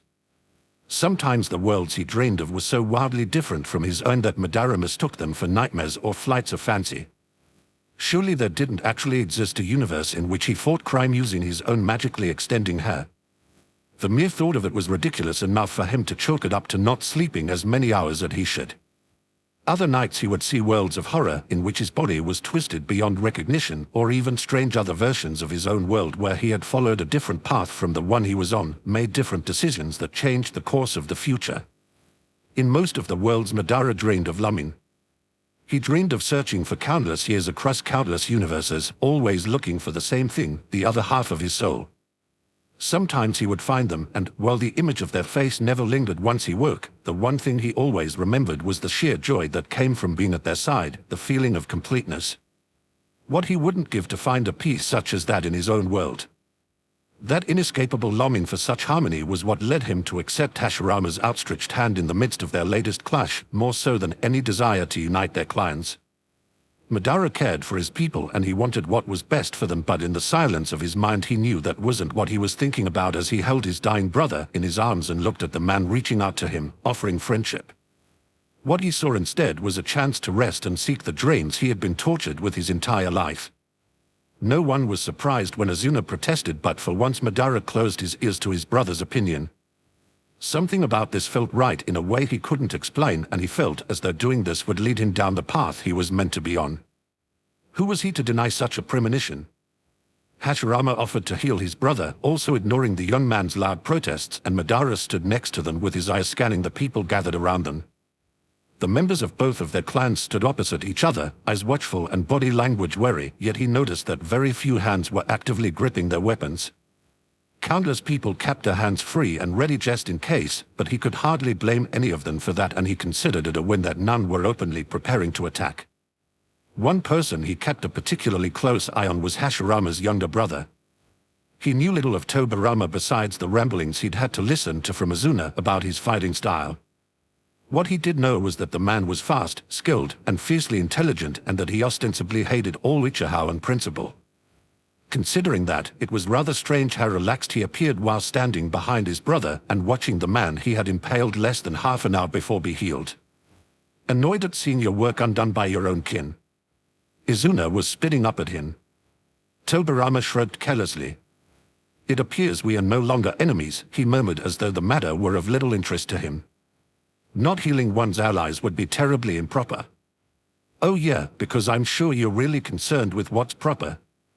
Both Azuna and Madara were distracted by a tall woman who began to chuckle at his words. "That's pretty much all he ever worries about, actually." "Well, that and whether or not he's got enough sulfuric acid sitting at home." The two Uchiha brothers looked at each other quickly, a little alarmed by that statement. What the hell would he need sulfuric acid for? Neither of them had ever heard of Senju Tobirama using acids or poisons in battle. It wasn't his style. He was more the type for direct combat, face-to-face, besting his opponent in an honorable confrontation. Shrugging loosely, Tobirama murmured in a mildly offending tone something about using other compounds much more frequently. He listed off names of substances that neither of them had ever heard of but sounded terribly dangerous, and they both began to wonder if they should be just as worried about having this man as an ally as they had been about having him as an enemy. How dangerous was he really? It wasn't your average person who acted so casual about keeping acids in their possession. It didn't take much longer after that for Hashirama to stabilize his patient. He nadded on about proper care for the wound as though the Uchiha didn't have their own healers back home, but Madara let him go on and didn't bother to correct that assumption, well aware that Hashirama's skill in this area far surpassed what his own clan was capable of. Once his old friend finally shut up, the two of them eyed each other cautiously. They should probably shake hands or something, a visible act of peace between them. Healing Izuna was a pretty obvious statement of peace, but Madara was the clan head. He should be seen interacting with the ones he intended to ally them with. As was typical of his old friend, Hashirama solved the dilemma for him by launching himself forward for an unsolicited hug. It was all Madara could do to stop himself from instinctively stabbing the other man in the gut, and he very much intended to lecture him later about the stupidity of leaving himself open in such a manner. For now he simply allowed the affection, awkwardly patting Hashirama on the back. Once they had separated, he helped his brother to stand again. Izuna continued to watch the two Senju suspiciously, as though he expected them to strike him down again at any moment. Madara couldn't exactly blame him for being wary when asked to ally himself to the one who had dealt him a nearly fatal blow only a short time before, but he also despaired at the open show of distrust. Hashirama and himself couldn't be the only ones seen being peaceful. The truce would never hold with only two people to glue it together, especially when the history between them was well known. They could be seen as being biased. With that in mind, he eyed Tobirama. Madara held no love for anyone who hurt so much as a single hair on his precious brother's head, and yet he hadn't kept his position as clan head without learning just a few things about politics. Reaching out to the younger Senju would be a powerful move, a bold statement, and getting people talking was a big first step. Even just discussing the idea of peace was better than rejecting it outright. Bracing himself, both for a possible rejection and for Azuna's reaction, Madara shifted his weight to free one hand and held it out to Tobirama. As he had suspected, his sibling stiffened in his arms while his target eyed the offering with a spark of curiosity. "You can't be serious," Izuna growled. "If we make peace with one," Madara rose his voice so others could hear him more clearly, "then we make peace with all. We cannot pick and choose which allies we are loyal to. All or none, Izuna. Tobirama has indicated that he is willing to honor the peace treaty, and we would represent ourselves poorly if we spit on such willing cooperation right from the start." A surprisingly clear-minded view, Tobirama noted. Madara wasn't sure if it was meant as a compliment or simply an observation spoken out loud. "You keep your word and we'll keep ours," Madara couldn't help rephrasing in less formal language, smirking in triumph when both Tobirama and Izuna rolled their eyes at the exact same time. They were even wearing identical half-smirks as they both tried not to seem amused. Still, Tobirama did step forward and reach out to take hold of his hand. The moment their hands touched, Madara felt a shiver go through him that he couldn't explain. He was far from cold in the warmth of midsummer. He felt as though something momentous had just happened, yet he couldn't for the life of him imagine what it might be other than shaking hands with a lifelong enemy, of course. Parting ways with the Senju after a battle had never been done with such a light heart or so few casualties. The only major casualty Madara's squadron had taken was Izuna, and he had already received his first treatment of healing. With care and attention, he would be as right as rain within a few days, and no last effects left but a scar and a memory. The announcement that peace had been made with the Senju, ending the generations-long war between their two clans, was met with a surprising amount of positive feedback from those who had not been part of today's encounter. Madara went to bed that night with a smile more carefree and hopeful than any he had worn since his childhood, feeling incredibly confident in his decision. No matter what Izuna continued to grumble under his breath, he knew that he had done the right thing. This opinion was only solidified by the dream that came to him that night. He was far from surprised when the dream was of a happy moment, although the world he was seeing was as strange to him as many of them had been. Brilliant lights filled the sky in shifting patterns of green and blue, his breath rose in front of him in freezing cold air, and the hat pulled down low on his head was made of the softest wool. Later, when he woke, he would consider the strange metal beasts that transported him from place to place a fascinating mystery, but in the dream it was only normal for him to step out of his and hurry forward to greet the man waiting for him. Hands covered in blue knitted mittens reached out for him, and Madara gladly held out his own towards Tobirama. Madara's voice cut through the night as he startled awake, jarred to find himself at home in his bed. With his heart pounding inside his chest, he fell back against his pillows and stared blindly up at the ceiling. For the first time in his life, the memory of the face he had seen in his dreams remained, and he almost couldn't believe who it had been. But the image of the loving smile on the underman's face was as clear as though he had been to himself, rather than viewing the life of an alternate version of himself. Could his soulmate really be Senju Tobirama? The idea seemed both impossible and strangely fitting. Lying there in his bed, he tried murmuring the words out loud to himself when no one could hear him. "My soulmate is Tobirama." A strange thrill ran through every nerve ending in his body, like he'd had a very low electrical current pass through him. Just saying it felt so right that he wondered how he'd never figured it out before. He couldn't have said why it made sense, but it did, and the rightness of it struck a chord deep inside him. Drawing a deep breath in, he let it back out slowly as he turned this revelation over and over in his mind. Instead of being shocked, all he could think was that it was a damn good thing that their clans had made peace. Knowing what he did now, he couldn't imagine raising his blade to Tobirama, couldn't bring himself to even contemplate the idea of hurting him in any way. The very thought of it was abhorrent, where only a day ago he would have cheerfully run the man through for every tiny scar on Azuna's body. Raising his arms to tuck them underneath his pillow behind his head, Madara squinted into the darkness with a thoughtful expression. If nothing else, he was excited that in this world he had a chance at a happy ending.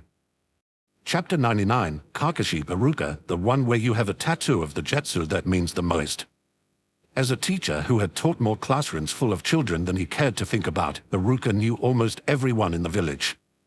If anyone in the village were even distantly connected to a child who had come through the academy in the last decade, it was pretty much guaranteed that Iruka had had contact with them for one reason or another.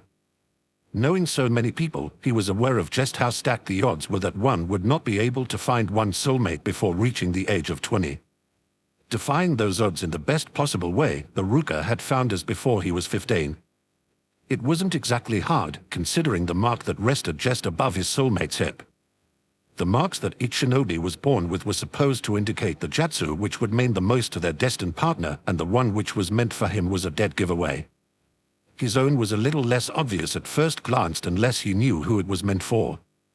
Once he knew, it was so obvious it was laughable, and it was just as easy to identify why that particular jutsu would hold so much meaning to his soulmate. Until today, Iruka had had no idea whatsoever what the reason was behind the mark which represented him. They had discovered each other years ago, been in a romantic relationship since very shortly after they both grew old enough to ask questions about kissing, and yet only today was it suddenly clear to him. "You awake?" he called softly as he entered the apartment they shared together. A sleepy hum lured him down the hall and into the bedroom where a lanky form was sprawled out across the sheets, shamelessly naked. "Have a GD day work," his partner slurred, words blurring together. Before he answered, Iruka chuckled in amusement and leaned down to press his lips against the swell of a pale blonde cheek. "It's the middle of the night," he pointed out. "You don't remember me getting up to answer the door? I've been gone for hours. Miles per hour, tired." "Yes, I suppose you were. Can I just say one more time how glad I am that you're testing out another new Genin team tomorrow? Getting away from missions like these for a while will be good for you. And you. See you more." Flashing a quick smile, Iruka gave the bum cheek he had just kissed an affectionate pat. "Would you like to know which team you'll be testing? We've had prospective teams made up for weeks, and I can tell you right now who's going to be on yours." He passed. Naruto passed. "What?" Suddenly wide awake, Kakashi flew up into a sitting position, wiping the sleep out of his eyes till he could stare at his life partner with a slowly growing smile of excitement. Iruka chuckled and nodded enthusiastically, hands tracing through the air to illustrate his point as he told Kakashi everything that had happened that night. "Did not see any of that coming," the older man said when he was finished. "Are you all right? You know, with everything that happened with Mizuki. I think I'm in shock, to be honest. All I can concentrate on is Naruto. How many clones did you say he made?" "At least 100. I've never seen anything like it. And they were all solid clones. That's amazing." Iruka bit his lip and reached down to trace his fingers over the colorful shape on Kakashi's hip. "And it explains this, too," he said. The two mirror images of himself grinned up at him from pale white skin, a perfect clone jutsu, just like the one Naruto had both failed and passed his test with. Iruka was more proud than he could say that he had been the one to teach the boy. To distract him, his partner pulled him over for a kiss that took his breath away as easily as their first kiss had. Of course, the jutsu that would mean the most to you would only mean so much because it helped someone else in a time of need. "Hey," he protested weakly. "I'll have you know that jutsu saved my life. And it helped Naruto graduate after failing the test 3 times before," Kakashi countered pointedly, eyebrow raised. Iruka gave in with a laugh. "Fine. It broke my heart to see him fail again, and I see so much of myself in him. Seeing him pass, that meant a lot. Ma, ever the bleeding heart." Even as he said it, Kakashi lifted one hand to press against Iruka's chest right over top of where his heart would be. Just underneath his hand, hidden away by the fabric of his shirt, was the splash of lightning which represented himself and his infamous Kaidori. It didn't take much imagination to realize why such a jutsu was important to him, even if those important memories weren't all pleasant ones. Catching his partner's hand, Iruka brought it up to place a kiss against the palm and nuzzle into the calloused skin. Kakashi simply watched him with a lazy smile, the one only he ever got to say. Then he tugged the younger man down into the blankets with him and yawned as he curled their bodies together. Where others spent years, even decades, searching for their other half, Kakashi and Iruka had found each other when they were both very young. It was hard not to get the hint when the elder's tattoo was a perfect replica of the Yonder, standing tall and smiling widely, just the way he faced each new day. Iruka would never stop feeling lucky that he had beaten the odds and landed himself such a perfect soulmate. Chapter 100 Special Edition 52 Madara, Tobirama, the one where words on your show on their soulmates. Labored breaths were the only sound filling the room as the two of them gasped for air in the aftermath of their rather spontaneous activities. Madara let his fingers dance lightly over the skin of his arm where the first words from his soulmate had appeared. Next to him, Tobirama lay stretched out on his belly, head pillowed on his arms and eyes closed while his lungs struggled to catch up. Staring at the ceiling above him, Madara slowly became aware of the silly grin on his face. Odd, his usual reaction to getting laid was to make sure the person left his bed as soon as possible. At the moment, however, he felt perfectly comfortable simply lounging where he was. He did have a few questions still on his mind, though. Did you ever plan on doing something about it? MMNFF. Tobirama's voice was muffled by the pillar, but he was fairly sure the younger man hadn't really done more than grunt questioningly anyway. About being in love with me. You're far from a coward, so did you ever plan on saying anything since it's apparently been years at this point? Shut up, I'm sleeping. Tobirama burrowed his face farther into the pillar, wordlessly announcing he was not up for further conversation. Madara raised one eyebrow and smirked at him, amused by such childish behavior from such a stiff-backed man. He was learning all sorts of things about Tobirama today. For example, he'd just discovered the exact shade of pink the younger man's eyes turned when he was embarrassed. They stuck out against the wide of his pillowcase and he couldn't resist reaching over to poke at what was usually pale white flesh. He would have thought someone like Tobirama would blush a vibrant red, but this was such a soft pink color, and for some reason he found that absolutely adorable. He didn't expect to get hit in the face with a pillow for his efforts. Madara laughed and tapped the pillow underneath his head, giving his bed partner a sharp swat on the arm in retaliation. He could ask his questions later. Perhaps after a good sleep. Tobirama said nothing when Madara rolled over and curled himself around his body, but he did relax almost imperceptibly. The two of them fell asleep rather quickly, one plotting ways to bring up more embarrassing conversations and the other plotting ways to escape them. 53 Kasame Sakura, the one where you taste each other's food. Don't you dare. Sakura narrowed her eyes, raising one finger to point threateningly at the man across from her. Come on girlie, you've got to learn to try new things. I have tried it and I don't like it. Leaning forward, she did everything in her power to project a sense of "I will hurt you" into her voice as she continued. So don't you dare eat it, Kasame. Her soulmate laughed and weaved his chopsticks back and forth through the air, dangling the offending food just out of her reach. She knew how much he enjoyed teasing her, and while normally she was able to take it well, this was where she put her foot down. Give her any other seafood and Sakura was happy, but scallops were disgusting. What will you give me to not eat it? Kasame taunted. Eyeing the bite as it swayed much too close to his mouth for her comfort, Sakura shuddered in defeat.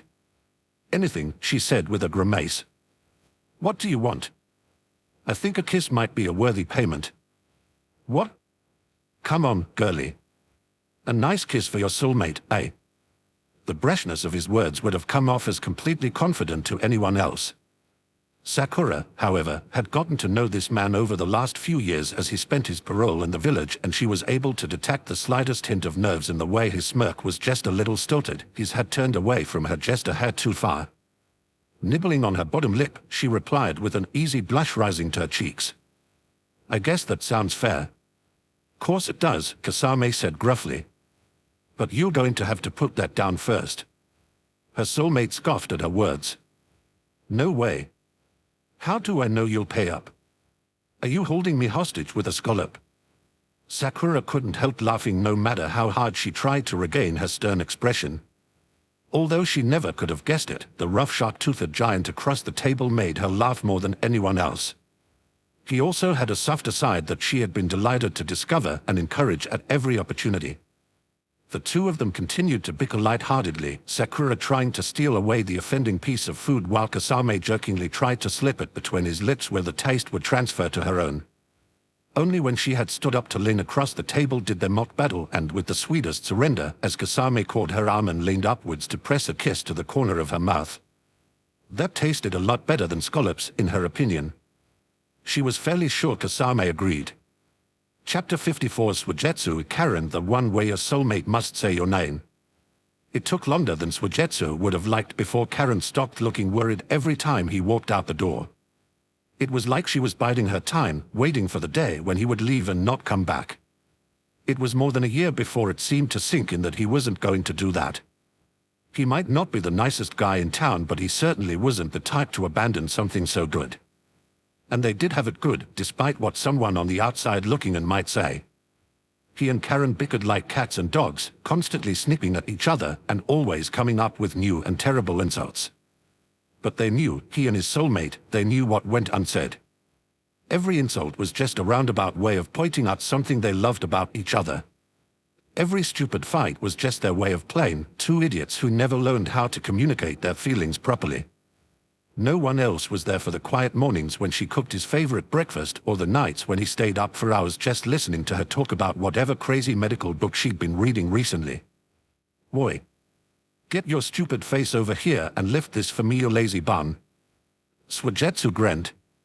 He happened to know that Karen was quite fond of his face, and while he was fairly sure that she could lift that box herself, who was he to deny her the opportunity to watch his muscles flex? "Don't rush me, cherry head. I'll get there when I'm good and ready." Just another lame insult. Just another silent "I love you." 55 Kakashi Shikamaru, the one where a tattoo on you shows up on your soulmate. Eventually someone had to hire an assistant for the Hokage's assistant. Not because Shikamaru wasn't able to do his job or was unwilling in any way, it wasn't because his performance was unsatisfactory, it was because he'd stopped waking the Hokage up whenever he found the man napping and started joining him. The first time Naruto banged his way into the office only to find the two of them stretched out on the couch, one on top of the other, his screams had nearly brought the entire tower down on their heads. All that fuss could have been avoided if they had only told at least one of their friends that they'd found their soulmates in each other, but they were both rather private people. This was their business and theirs alone, no one else had any right to stick their nose in. With friends like the ones they had, keeping this discovery to themselves was the smartest route to take. They started off slow, as anyone might have expected of them. Family dinners at the Nara compound followed by endless games of shodi became what others might call their first dates. Since Kakashi continued to show up with some folder or report in hand, no one in the clan thought much of the Hokage visiting his assistant, not when they had all heard one or two of Shikamaru's rants about the staff in the tower being distracting, not allowing the Hokage to get his work done. Was it any wonder they needed to see so much of each other after hours? Being the one that dictated his leader's schedule, it was rather easy for Shikamaru to see that they had numerous lunch breaks together. Sometimes they ordered in and spent the hour with their feet up on Kakashi's desk as they chatted about everything and anything that came to mind. It wasn't much different than any of the previous lunches they had spent in such a manner before, really. Other times they stepped out to one of the many cafes near the village center and sat on opposite sides of the table. To anyone else it might have appeared that they were having an incredibly important discussion. If one were to look a little closer, however, one would see the way both of them were trying to minimize the other, the way they sat and moved and spoke. As the saying goes, the devil's in the details. No matter what Naruto thought, however, it wasn't until the very day he caught them napping that they shared their first kiss.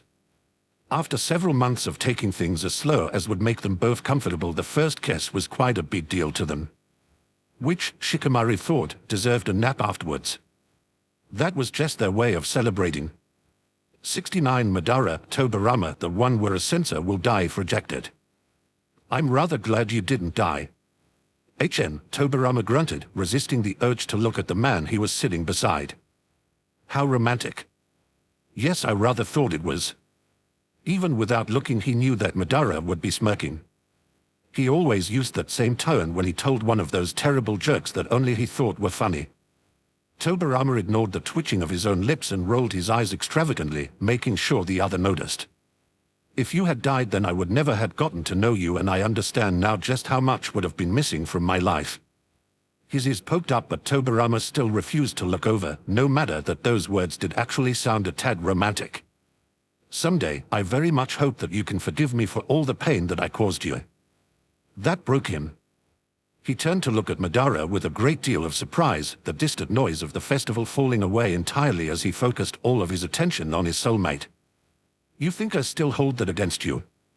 Don't you? Madara shifted on the bench they were seated upon, a slightly hesitant quality hovering about his expression. Of course I don't. It certainly wasn't pleasant, but I always understood your point of view. Some days that was all that kept me from banging your door down and begging for just a moment's touch to make it all go away. Both of them blushed at his words, and Tobirama was glad they had taken a moment to sit apart from the rest of the celebrants. A year had passed since the last time he sat in this very spot to speak with a little Hyuga girl about how much pain he was in.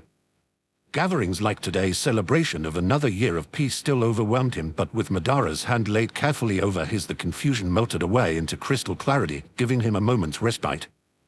Ah, that's good, Madara said, voice just a tad stilted and awkward. Tobirama smiled. If I'd known it was on your mind, I could have cleared that up for you a long time ago. Perhaps I should have brought it up earlier then. I didn't want to do this until you had granted me your forgiveness. Do what? Later he would have the wherewithal to be glad that no one was around to witness such a private moment as Madara shyly pulled him into a soft first kiss. At the time, however, his mind couldn't think beyond the fireworks going off around them. Strange, he thought, since there weren't any fireworks scheduled for tonight's festival. 74 Kasame Baruka, the one where you communicate in mental images. What do you mean is defected? The voice that growled from behind the mask was dark, damaged by time and circumstances that he would likely never explain. I mean what I said, Itachi replied coolly. Kasame has left the Akatsuki. Upon discovering the identity of his soulmate, he made the decision to stay with them. Without his backup, attempting to remove the Jinchuriki from the Leaf Village on my own would have been folly. He could feel the waves of ender radiating out from the man who referred to himself as Todi, but he refused to show any reaction. Were he loyal to the leader of the Akatsuki, he might have divulged the fact that Kasame's soulmate was in the Leaf Village, but neither Todi nor the Akatsuki were the ones to whom his truly loyalties belonged. So instead, Itachi very carefully shrugged just the smallest bit, listening to the way the older man's teeth gnashed together in anger, and maintained his typical blank expression. He had his own goals, and allowing Kasame to find happiness rather neatly fit into them. Another strong body defending the citizens of Konoha was exactly what he wanted. But he would keep that to himself as well. 83 Team 7, the one where you form a mental bond at first touch.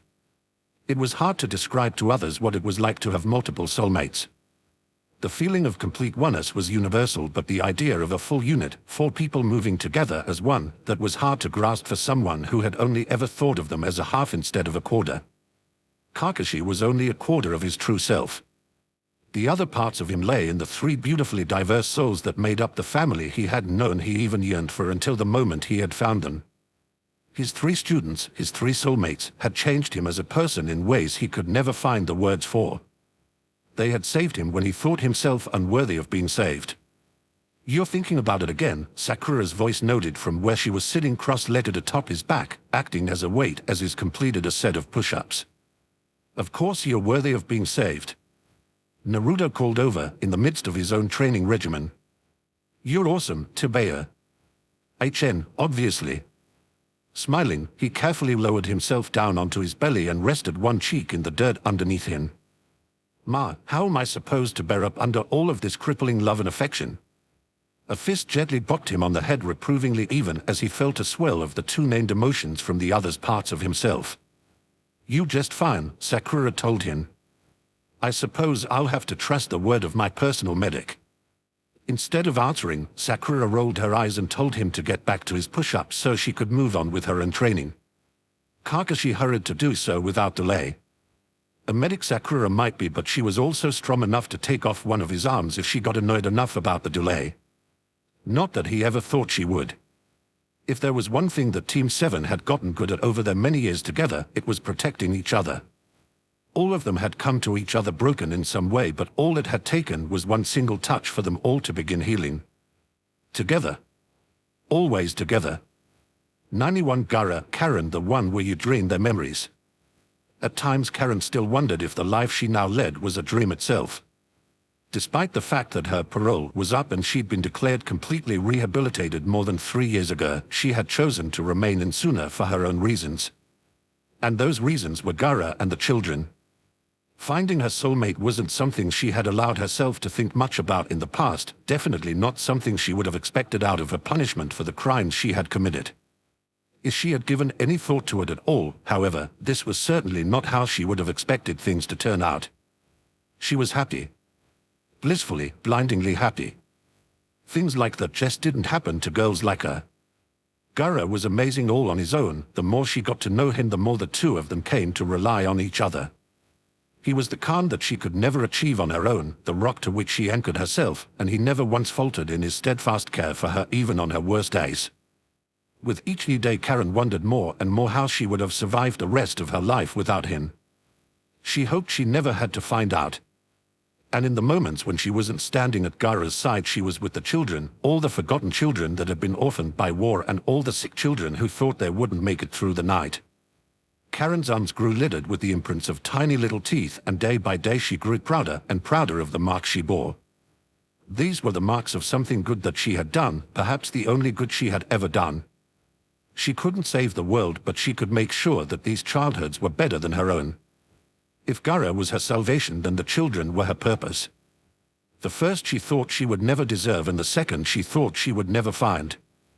Dreams still came to her from time to time, small snippets of the life that Gara had lived before they met.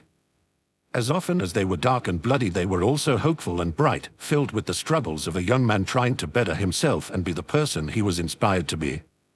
The difference was that now, when she awoke from the memories of another, she was able to turn over and burrow herself into the man in question's shoulder.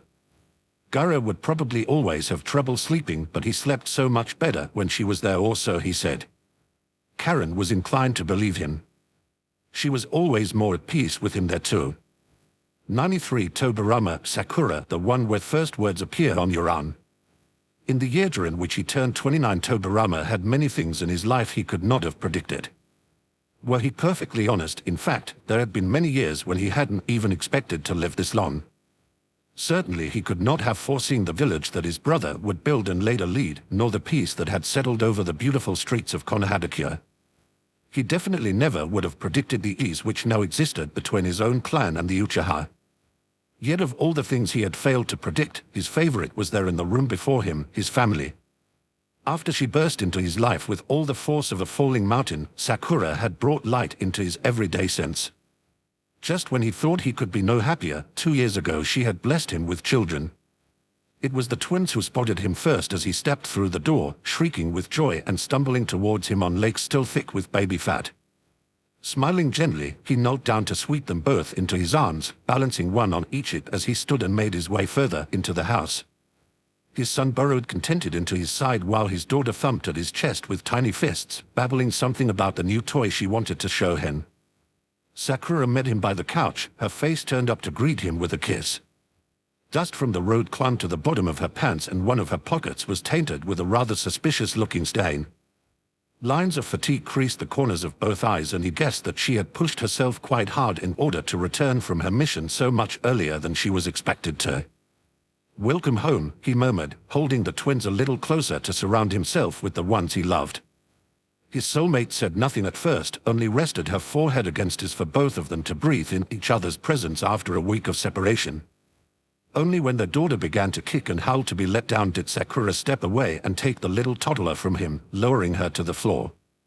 "Those will always be my favorite words," she told him quietly, even as the ones embedded in her skin caught the fading light of sunset. Tobarama simply hummed in agreement. 98 Tobarama Madara, the one where you dream of other lives. Waiting for the meeting to end was almost physically painful.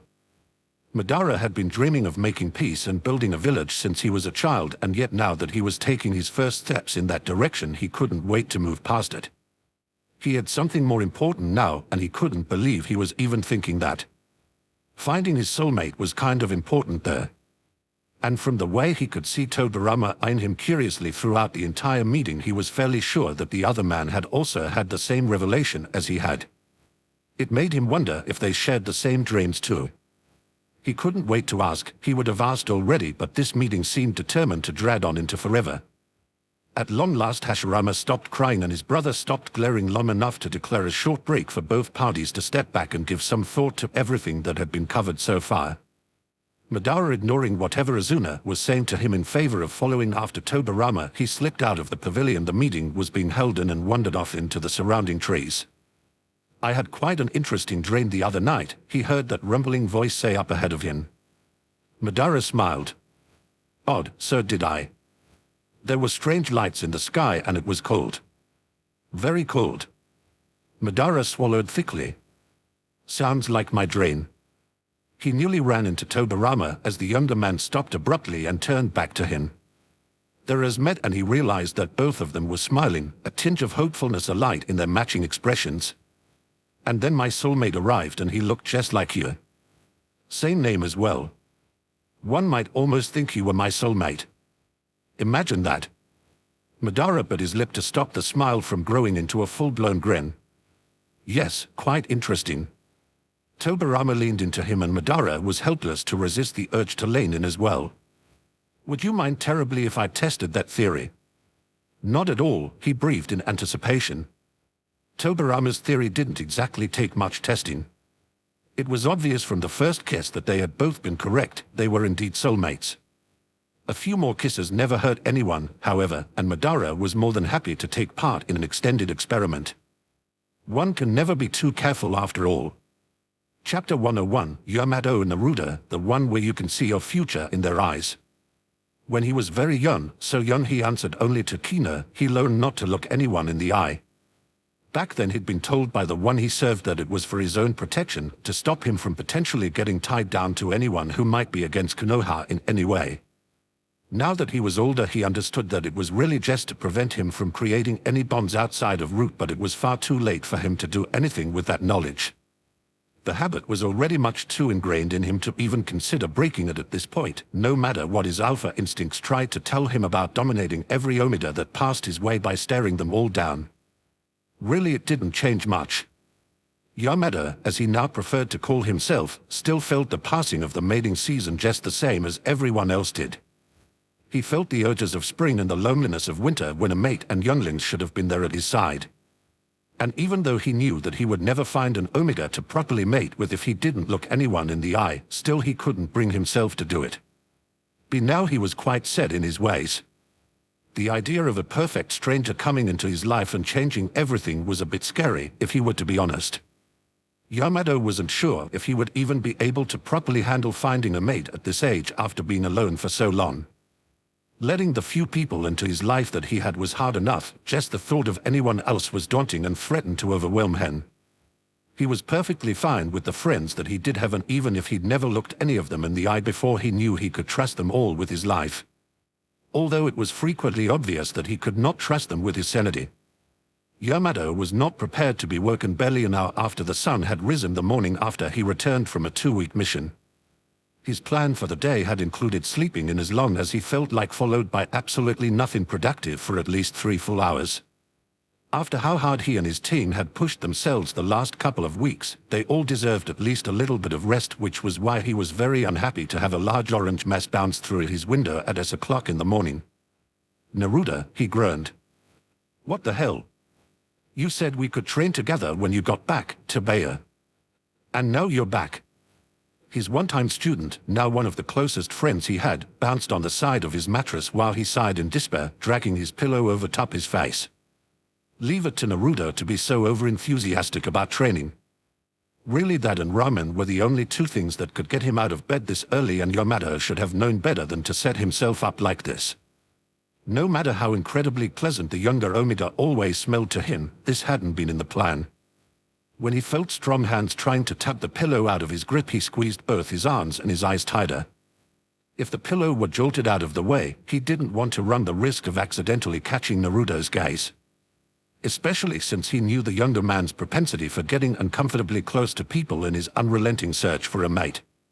Despite the many men and women both in Konoha and the other allied villages who would be more than willing to temporarily bond with him, Naruto was one of those rare people who were holding out for their true mate, their soulmate. To find them, one only had to look the person in the eye, and one would be gifted with a vision of the potential children that would be born of the match. Having never had a family of his own, Naruto was understandably fascinated by the idea of a perfect love, a family that would never leave. And his plan to find that love, in typical Naruto fashion, was to get super close to every single person he met until they finally caved and looked him in the eyes. No matter how many times he was reprimanded either with words or with bodily harm, he continued to invade people's personal space with little regard for social propriety. Yamato was sure no one had ever mentioned to him how uncomfortable it could be for some people. He himself had never had the heart to bring it up. Who in their right mind wanted to trample on such a bright person's dream like that? Certainly not him. Come on. Training. You promised. Naruto's voice was muffled by the pillow they wrestled over, but his whiny tone wasn't. Just one more hour of sleep, I'm begging you. You never mentioned anything about sleep. Go away. Not everyone has a fox living in their belly to help them recover at superhuman speeds. I'm exhausted. The pressure let up abruptly, nearly causing him to smack himself in the face. On the other side of his pillow he heard a despondent sigh. Fine, I guess you're right. Cautious, Yamato waited a minute after he heard that. Naruto giving in so easily was always a little suspicious for someone who was so notoriously boneheaded about getting what he wanted. When the bed springs shifted and Naruto's weight stood up off the mattress, however, he had to concede that it seemed as though he would actually be granted the extra hour of sleep as requested.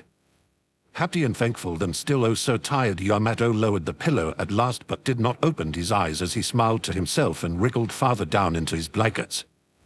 Blissful unconsciousness was merely a yawn away and he couldn't wait. He more than deserved this rest. Sack. What? Yamato's eyes snapped open to see Naruto hanging directly above him, using chakra to cling to the ceiling and grinning down at him with a self-satisfied smile on his face for a prank war port. He didn't have time to be disgruntled about the fact that he'd been tricked into meeting another person's eyes, only the fourth person whose eyes he had seen in his entire life. The exact moment that he registered beautiful blue orbs, colored as though the sky had been captured into two little round jewels, Yamato was inundated with images flashing through his mind, a child at play with the brightest smile he'd ever seen, big blue eyes crying fat tears as she clutched at a scraped knee, a beautiful little girl with her hair dragging in the wind, racing towards him and preparing to leap into his arms. Just before she reached him, the images suddenly stopped coming and he was left reeling with his gaze locked to Naruto's. He didn't even realize at first that he was panting, too caught up in their impromptu staring contest, too shocked to move until he was rather quickly forced to. Naruto seemed to be experiencing the same shock that he was in when that shock caused him to release the chakra that was holding him to the ceiling. He came crashing down with a dismayed yelp. Naruto. Yamato meant for it to come out annoyed and disappointed. Instead it came out as a wheeze since he no longer had any air left in his lungs after having a large body drop on him from the ceiling. Sorry, Naruto whimpered, sounding equally breathless. A moment later he scrambled to push himself up a bit, hovering over top of his old team captain with a look of wonder on his face. You're my soulmate. I guess, sir. He didn't really have any idea what to say. As the idea of it all slowly sank in, however, a smile slowly began to take shape. For years now he had been dreading the idea of a soulmate who would waltz into his life and turn everything upside down, expecting him to make room for them without question or without regard for how settled he already was. But Naruto was already a part of his life. The Hokage training was one of his closest friends, one of the people he would trust without question no matter the situation, so the thought of being soulmates with him wasn't nearly as scary as the idea of a complete stranger. Awesome, Naruto breathed. My soulmate is so hot. What? This is so cool. I found my soulmate. Finally. I need some sleep. Swallowing thickly, Yamato wriggled a bit where he was still trapped under the Underman's form. Only then did Naruto seem to realize the position they had ended up in and broke out in a raging blush, although he still didn't move away. Instead he seemed to unconsciously settle a little closer. Understandable considering he had just found the mate he'd always searched for and would now instinctively be a little territorial of. This was all just a tad overwhelming and much too difficult to process when he'd had so little sleep. Yamato was just wondering if it would be entirely acceptable for him to just fall asleep with Naruto there since he didn't truly want to ask the other to move. Before he could ask, his friend solved the problem for him by shifting his weight to one side and stretching out on the mattress next to him, leaving one arm and one leg throw across him to keep their bodies pressed tightly together. Fine then. But you're not getting away, Naruto warned him. Like hell I'm letting my soulmate get away after I've just found you. This is so awesome. Okay, Yamato replied faintly. He would have objected to the unsolicited cuddles, except that he didn't truly have any objections to give. It felt nice to be held like this, and the divine scent of his omida filled his nose from this close. All the worries that he'd kept twisted up inside himself about meeting his soulmate slowly melted away as he closed his eyes and let his body sink back down into slumber. He felt Naruto's head lay down on his shoulder and couldn't fight the smile that rose to his lips. So much time wasted dreading the day he would find his soulmate, only to find that they had been there right next to him all along. Incredible.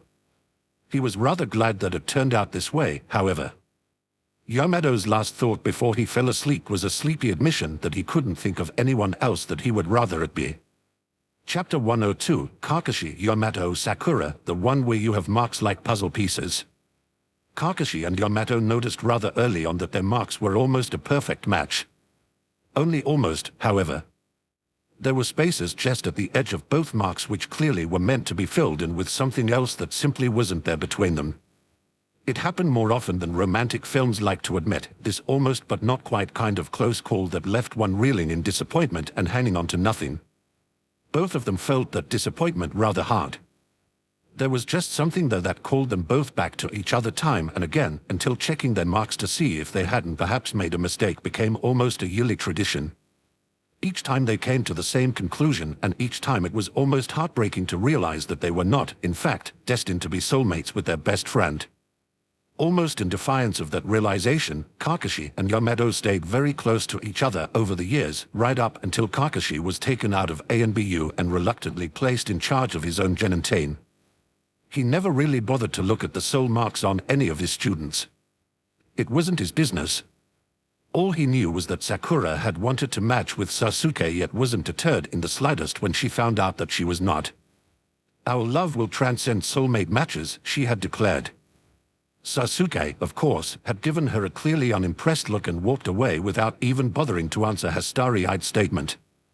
Much later, when he was on his own, Kakashi had considered her words more deeply and came to the conclusion that she was right.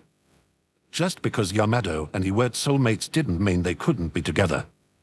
Some people never managed to find their other half, and he would much rather have someone special in his life that he chose for himself than to spend the rest of his years alone and wanting.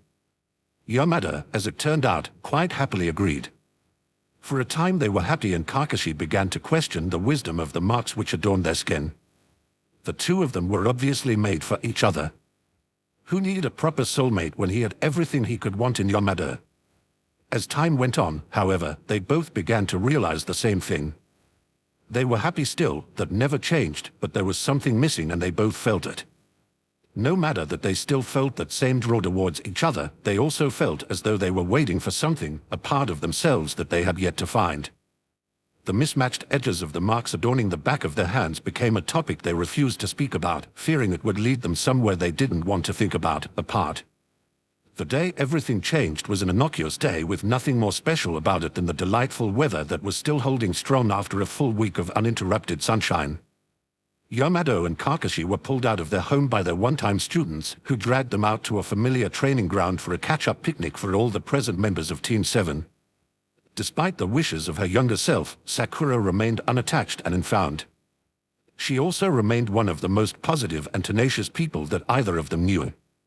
Team outings were always arranged by her, and she brooked no-nonsense excuses when one of her boys tried to get out of socializing.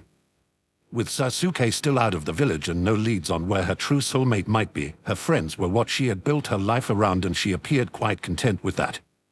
It was only after the sun had passed its peak and the three of them were the only ones left lounging around the old training field that anything momentous happened. Naruto had happily skipped back to the Hokage Tower, still so eager to accomplish his dreams, and Sai had wandered off somewhere when no one was looking. Probably to go see his wife. Knowing how easily they could escape her clutches if she allowed them to sit and conspire, Sakura had plumped herself right down between them as soon as they arrived. Languidly watching her trace her hands through the air as she illustrated some point, Kakashi wasn't sure what it was that made him glance at her mark. He'd never been curious before, never thought to look. It took a few moments of upset-minded staring for him to understand what it was he was actually seeing. Sakura jerked in surprise when he whipped a hand out to snatch her wrist, stopping her words mid-sentence to demand what the hell he was doing. Busy taking a closer look, eyes boring into the shades bordering both sides of her mark, he failed to answer. "Kakashi, seriously, what are you doing?" he heard her ask. "Hours," he whispered in a daze. Both Sakura and Yamato made a questioning noise, and the harmony of it rippled through him, leaving him trembling. Swinging himself around in a flash, he landed with one of his knees between Sakura's and the other between Yamato's, straddling both of them together and weaving the three of them into a single unit. Ignoring the way they both exclaimed their shock for his position and increased their demands that he explain himself, Kakashi remained silent as he reached over to drag Yamato's hand into the mix, clawing his own glove off as he did so. The moment he had all three of their hands lined up together, there was a sudden and complete silence. "You are ours," he whispered again. Yamato looked up from where he was admiring the way their three marks fit together like a perfect puzzle, blinking back and forth between his two soulmates. "How did we not know?" he asked quietly. Kakashi shrugged. "We knew something was missing. Someone, as it turns out. Are you okay with this?" Yamato directed his question to Sakura, who sat frozen with her eyes wide open and staring unblinkingly at the beautiful portrait they all made. Very slowly, she raised her head to look up at the two of them. As she spoke, a single tear trailed down her face. "Say it again." Kakashi and Yamato looked at each other briefly, answering at the same time. "Say what?" "Please, say it again." "Oh," Kakashi murmured softly. Then he smiled and leaned forward, clutching her fingers with one hand and brushing hair from her face with the other. "You are ours, Sakura. You belong to both of us. We've been waiting for you." In all his life, Kakashi never thought he would be able to call anyone's tears beautiful. One look at the tears of joy that came rushing down the rosy cheeks before him, and he knew that he'd been wrong. He'd never seen anything more beautiful. Yamato seemed to agree, a gentle expression on his face as he wiped some of them away with the edge of his sleeve. Sakura hiccuped and giggled and led him. Having spent most of his life feeling so drawn to Yamato, yet with a large portion of his heart holding itself back, Kakashi felt complete for the very first time as he knelt over both of his two soulmates and held their hands. He couldn't imagine two people who would complete him more. Yamato was already an amazing partner, and he could immediately predict how seamlessly Sakura would fit right in, weaving the three of them ever more tightly together, filling in the spaces that they barely acknowledged had always been there. They fit together like puzzle pieces, just the same as their marks did. He couldn't imagine anything that could possibly make him happier. Chapter 103, Tobirama Iruka, the one where you see them in the corner of your eye. He was only trying to organize the library when it happened, enjoying the quiet and the soothing repetition of the task at hand after spending the better part of his day surrounded by howling children. Field trip days were not his favorite. No matter how much Iruka adored being a teacher, even he had a limit to how much he was willing to deal with before he lost his patience. There was nothing suspicious about the scroll except that it had no label of any kind. Curious by nature, it was nigh on impossible for Iruka to resist the urge to open it up. In retrospect, it would register as strange that out of all the numerous unlabeled documents in this dusty, forgotten corner of the school library, this was the one which caught his attention. He couldn't really explain why either. He felt drawn to it for some reason, as though it called to him in a language he could only understand at the very bottom of his soul. When he unraveled it, he was incredibly disappointed for a few moments to be met with nothing but blank parchment. Then, right before his eyes, ink slowly began to rise to the surface.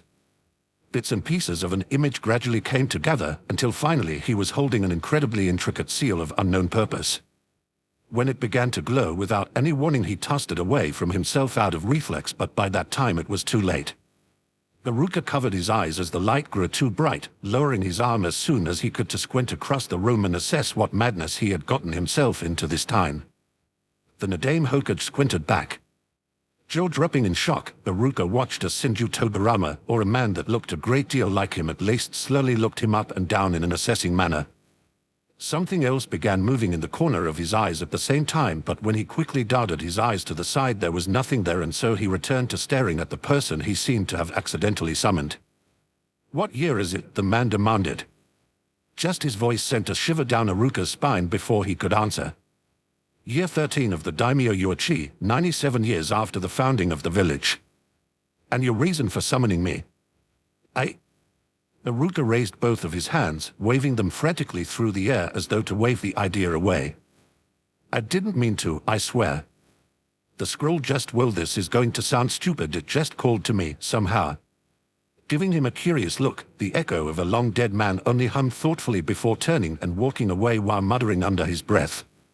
"A teacher, then? Interesting. Teaching in the very academy I built. I can feel the protective barrier still." And then he was gone, presumably to explore the academy and see what might have changed. Aruka was too stunned to follow at first, then he was further stunned to realize that he didn't need to. It took a few minutes before he was able to gather his wits about him enough to abandon the library and head towards the Hokage Tower. This was definitely going to interesting to explain, he thought as he ambled off in a daze, trying not to turn his head and watch the shadow constantly dancing in his peripheral vision. How exactly was he supposed to say that he had accidentally summoned a previously dead Hokage back from the past and that said Hokage also appeared to be his soulmate? Chapter 104, Gunma Ino, the one where your soulmate can kiss your scars away. Yamanaka Ino had never had a lot of scars. As a member of one of the most efficient trap and immobilized teams that Konoha had ever seen, as well as being the member who generally made her contributions apart from the main battle, there weren't many instances when Ino had encountered an opponent who posed enough of a challenge to actually wound her. Not to mention, she was a damn fine fighter. It was a strong opponent indeed who could get underneath her defenses. Most people who gave themselves willingly to the career path of being a shinobi were well aware that such a lifestyle came hand in hand with a few scars. Unless one had already managed to find one's soulmate, it was guaranteed that their body would be marked with the trophies of battles hard won, evidences of bravery and stupidity both. But Ino had always considered herself to be just a little different from the rest. For years she had avoided seeing her own body marked in any significant way, and she had taken a fierce pride in that. Even Sakura had suffered a massive scar to her abdomen in her 16th year, although her friend insisted that accepting the blow had been a purely tactical move. And now her perfect track record had been broken. Ino sank down into the sheets of her bed, letting the soft cotton soothe her bare skin as she carefully stretched out her body. Perhaps the worst part was having no one to blame, nowhere to direct her bitter disappointment. Her and her team had been doing everything they were supposed to be doing when the ground beneath her feet had crumbled, breaking her concentration and sending her tumbling down in the midst of enemy forces. She was lucky not to have suffered any truly serious injuries, but that didn't stop her from being upset at each and every blade which succeeded in marring her beautiful skin. "How are you feeling?" a soft voice asked as footsteps entered the room. Ino huffed and buried her face in the pillows. "I'm ugly," she declared. Without needed to see, she could almost hear Gunma rolling his eyes. "Darling, there isn't a scar on this planet that could make you ugly in my eyes. You're going to get old and wrinkly and I'm still going to call you beautiful." With an indignant shriek, Ino lifted her head to glare at him. "You take that back," she demanded. "I am not going to become a wrinkly old woman."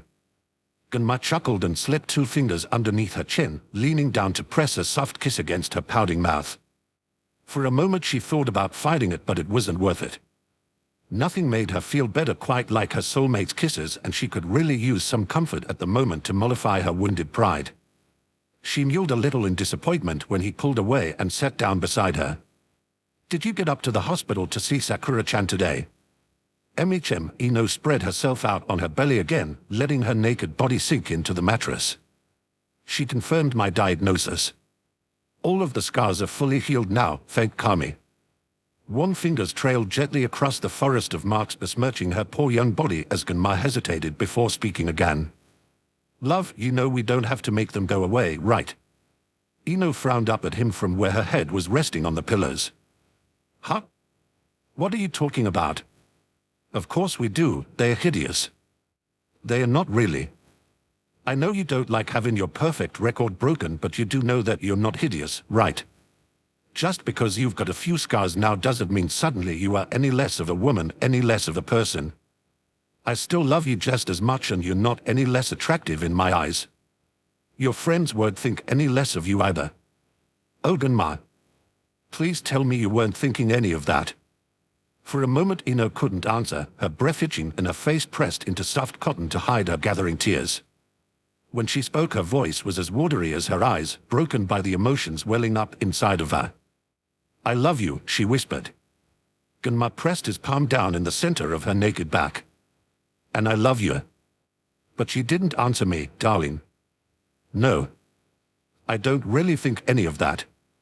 Just I was so proud that I could say I'd never had lots of scars like everyone else. And now I can't say that anymore.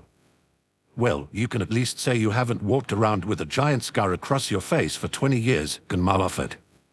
Trying not to smile, Ino gasped in disapproval. Radu is your best friend and I will not let you make fun of him like that when he isn't even here to defend himself. Hey, he laughed, throwing a leg over hers to straddle the back of her thighs.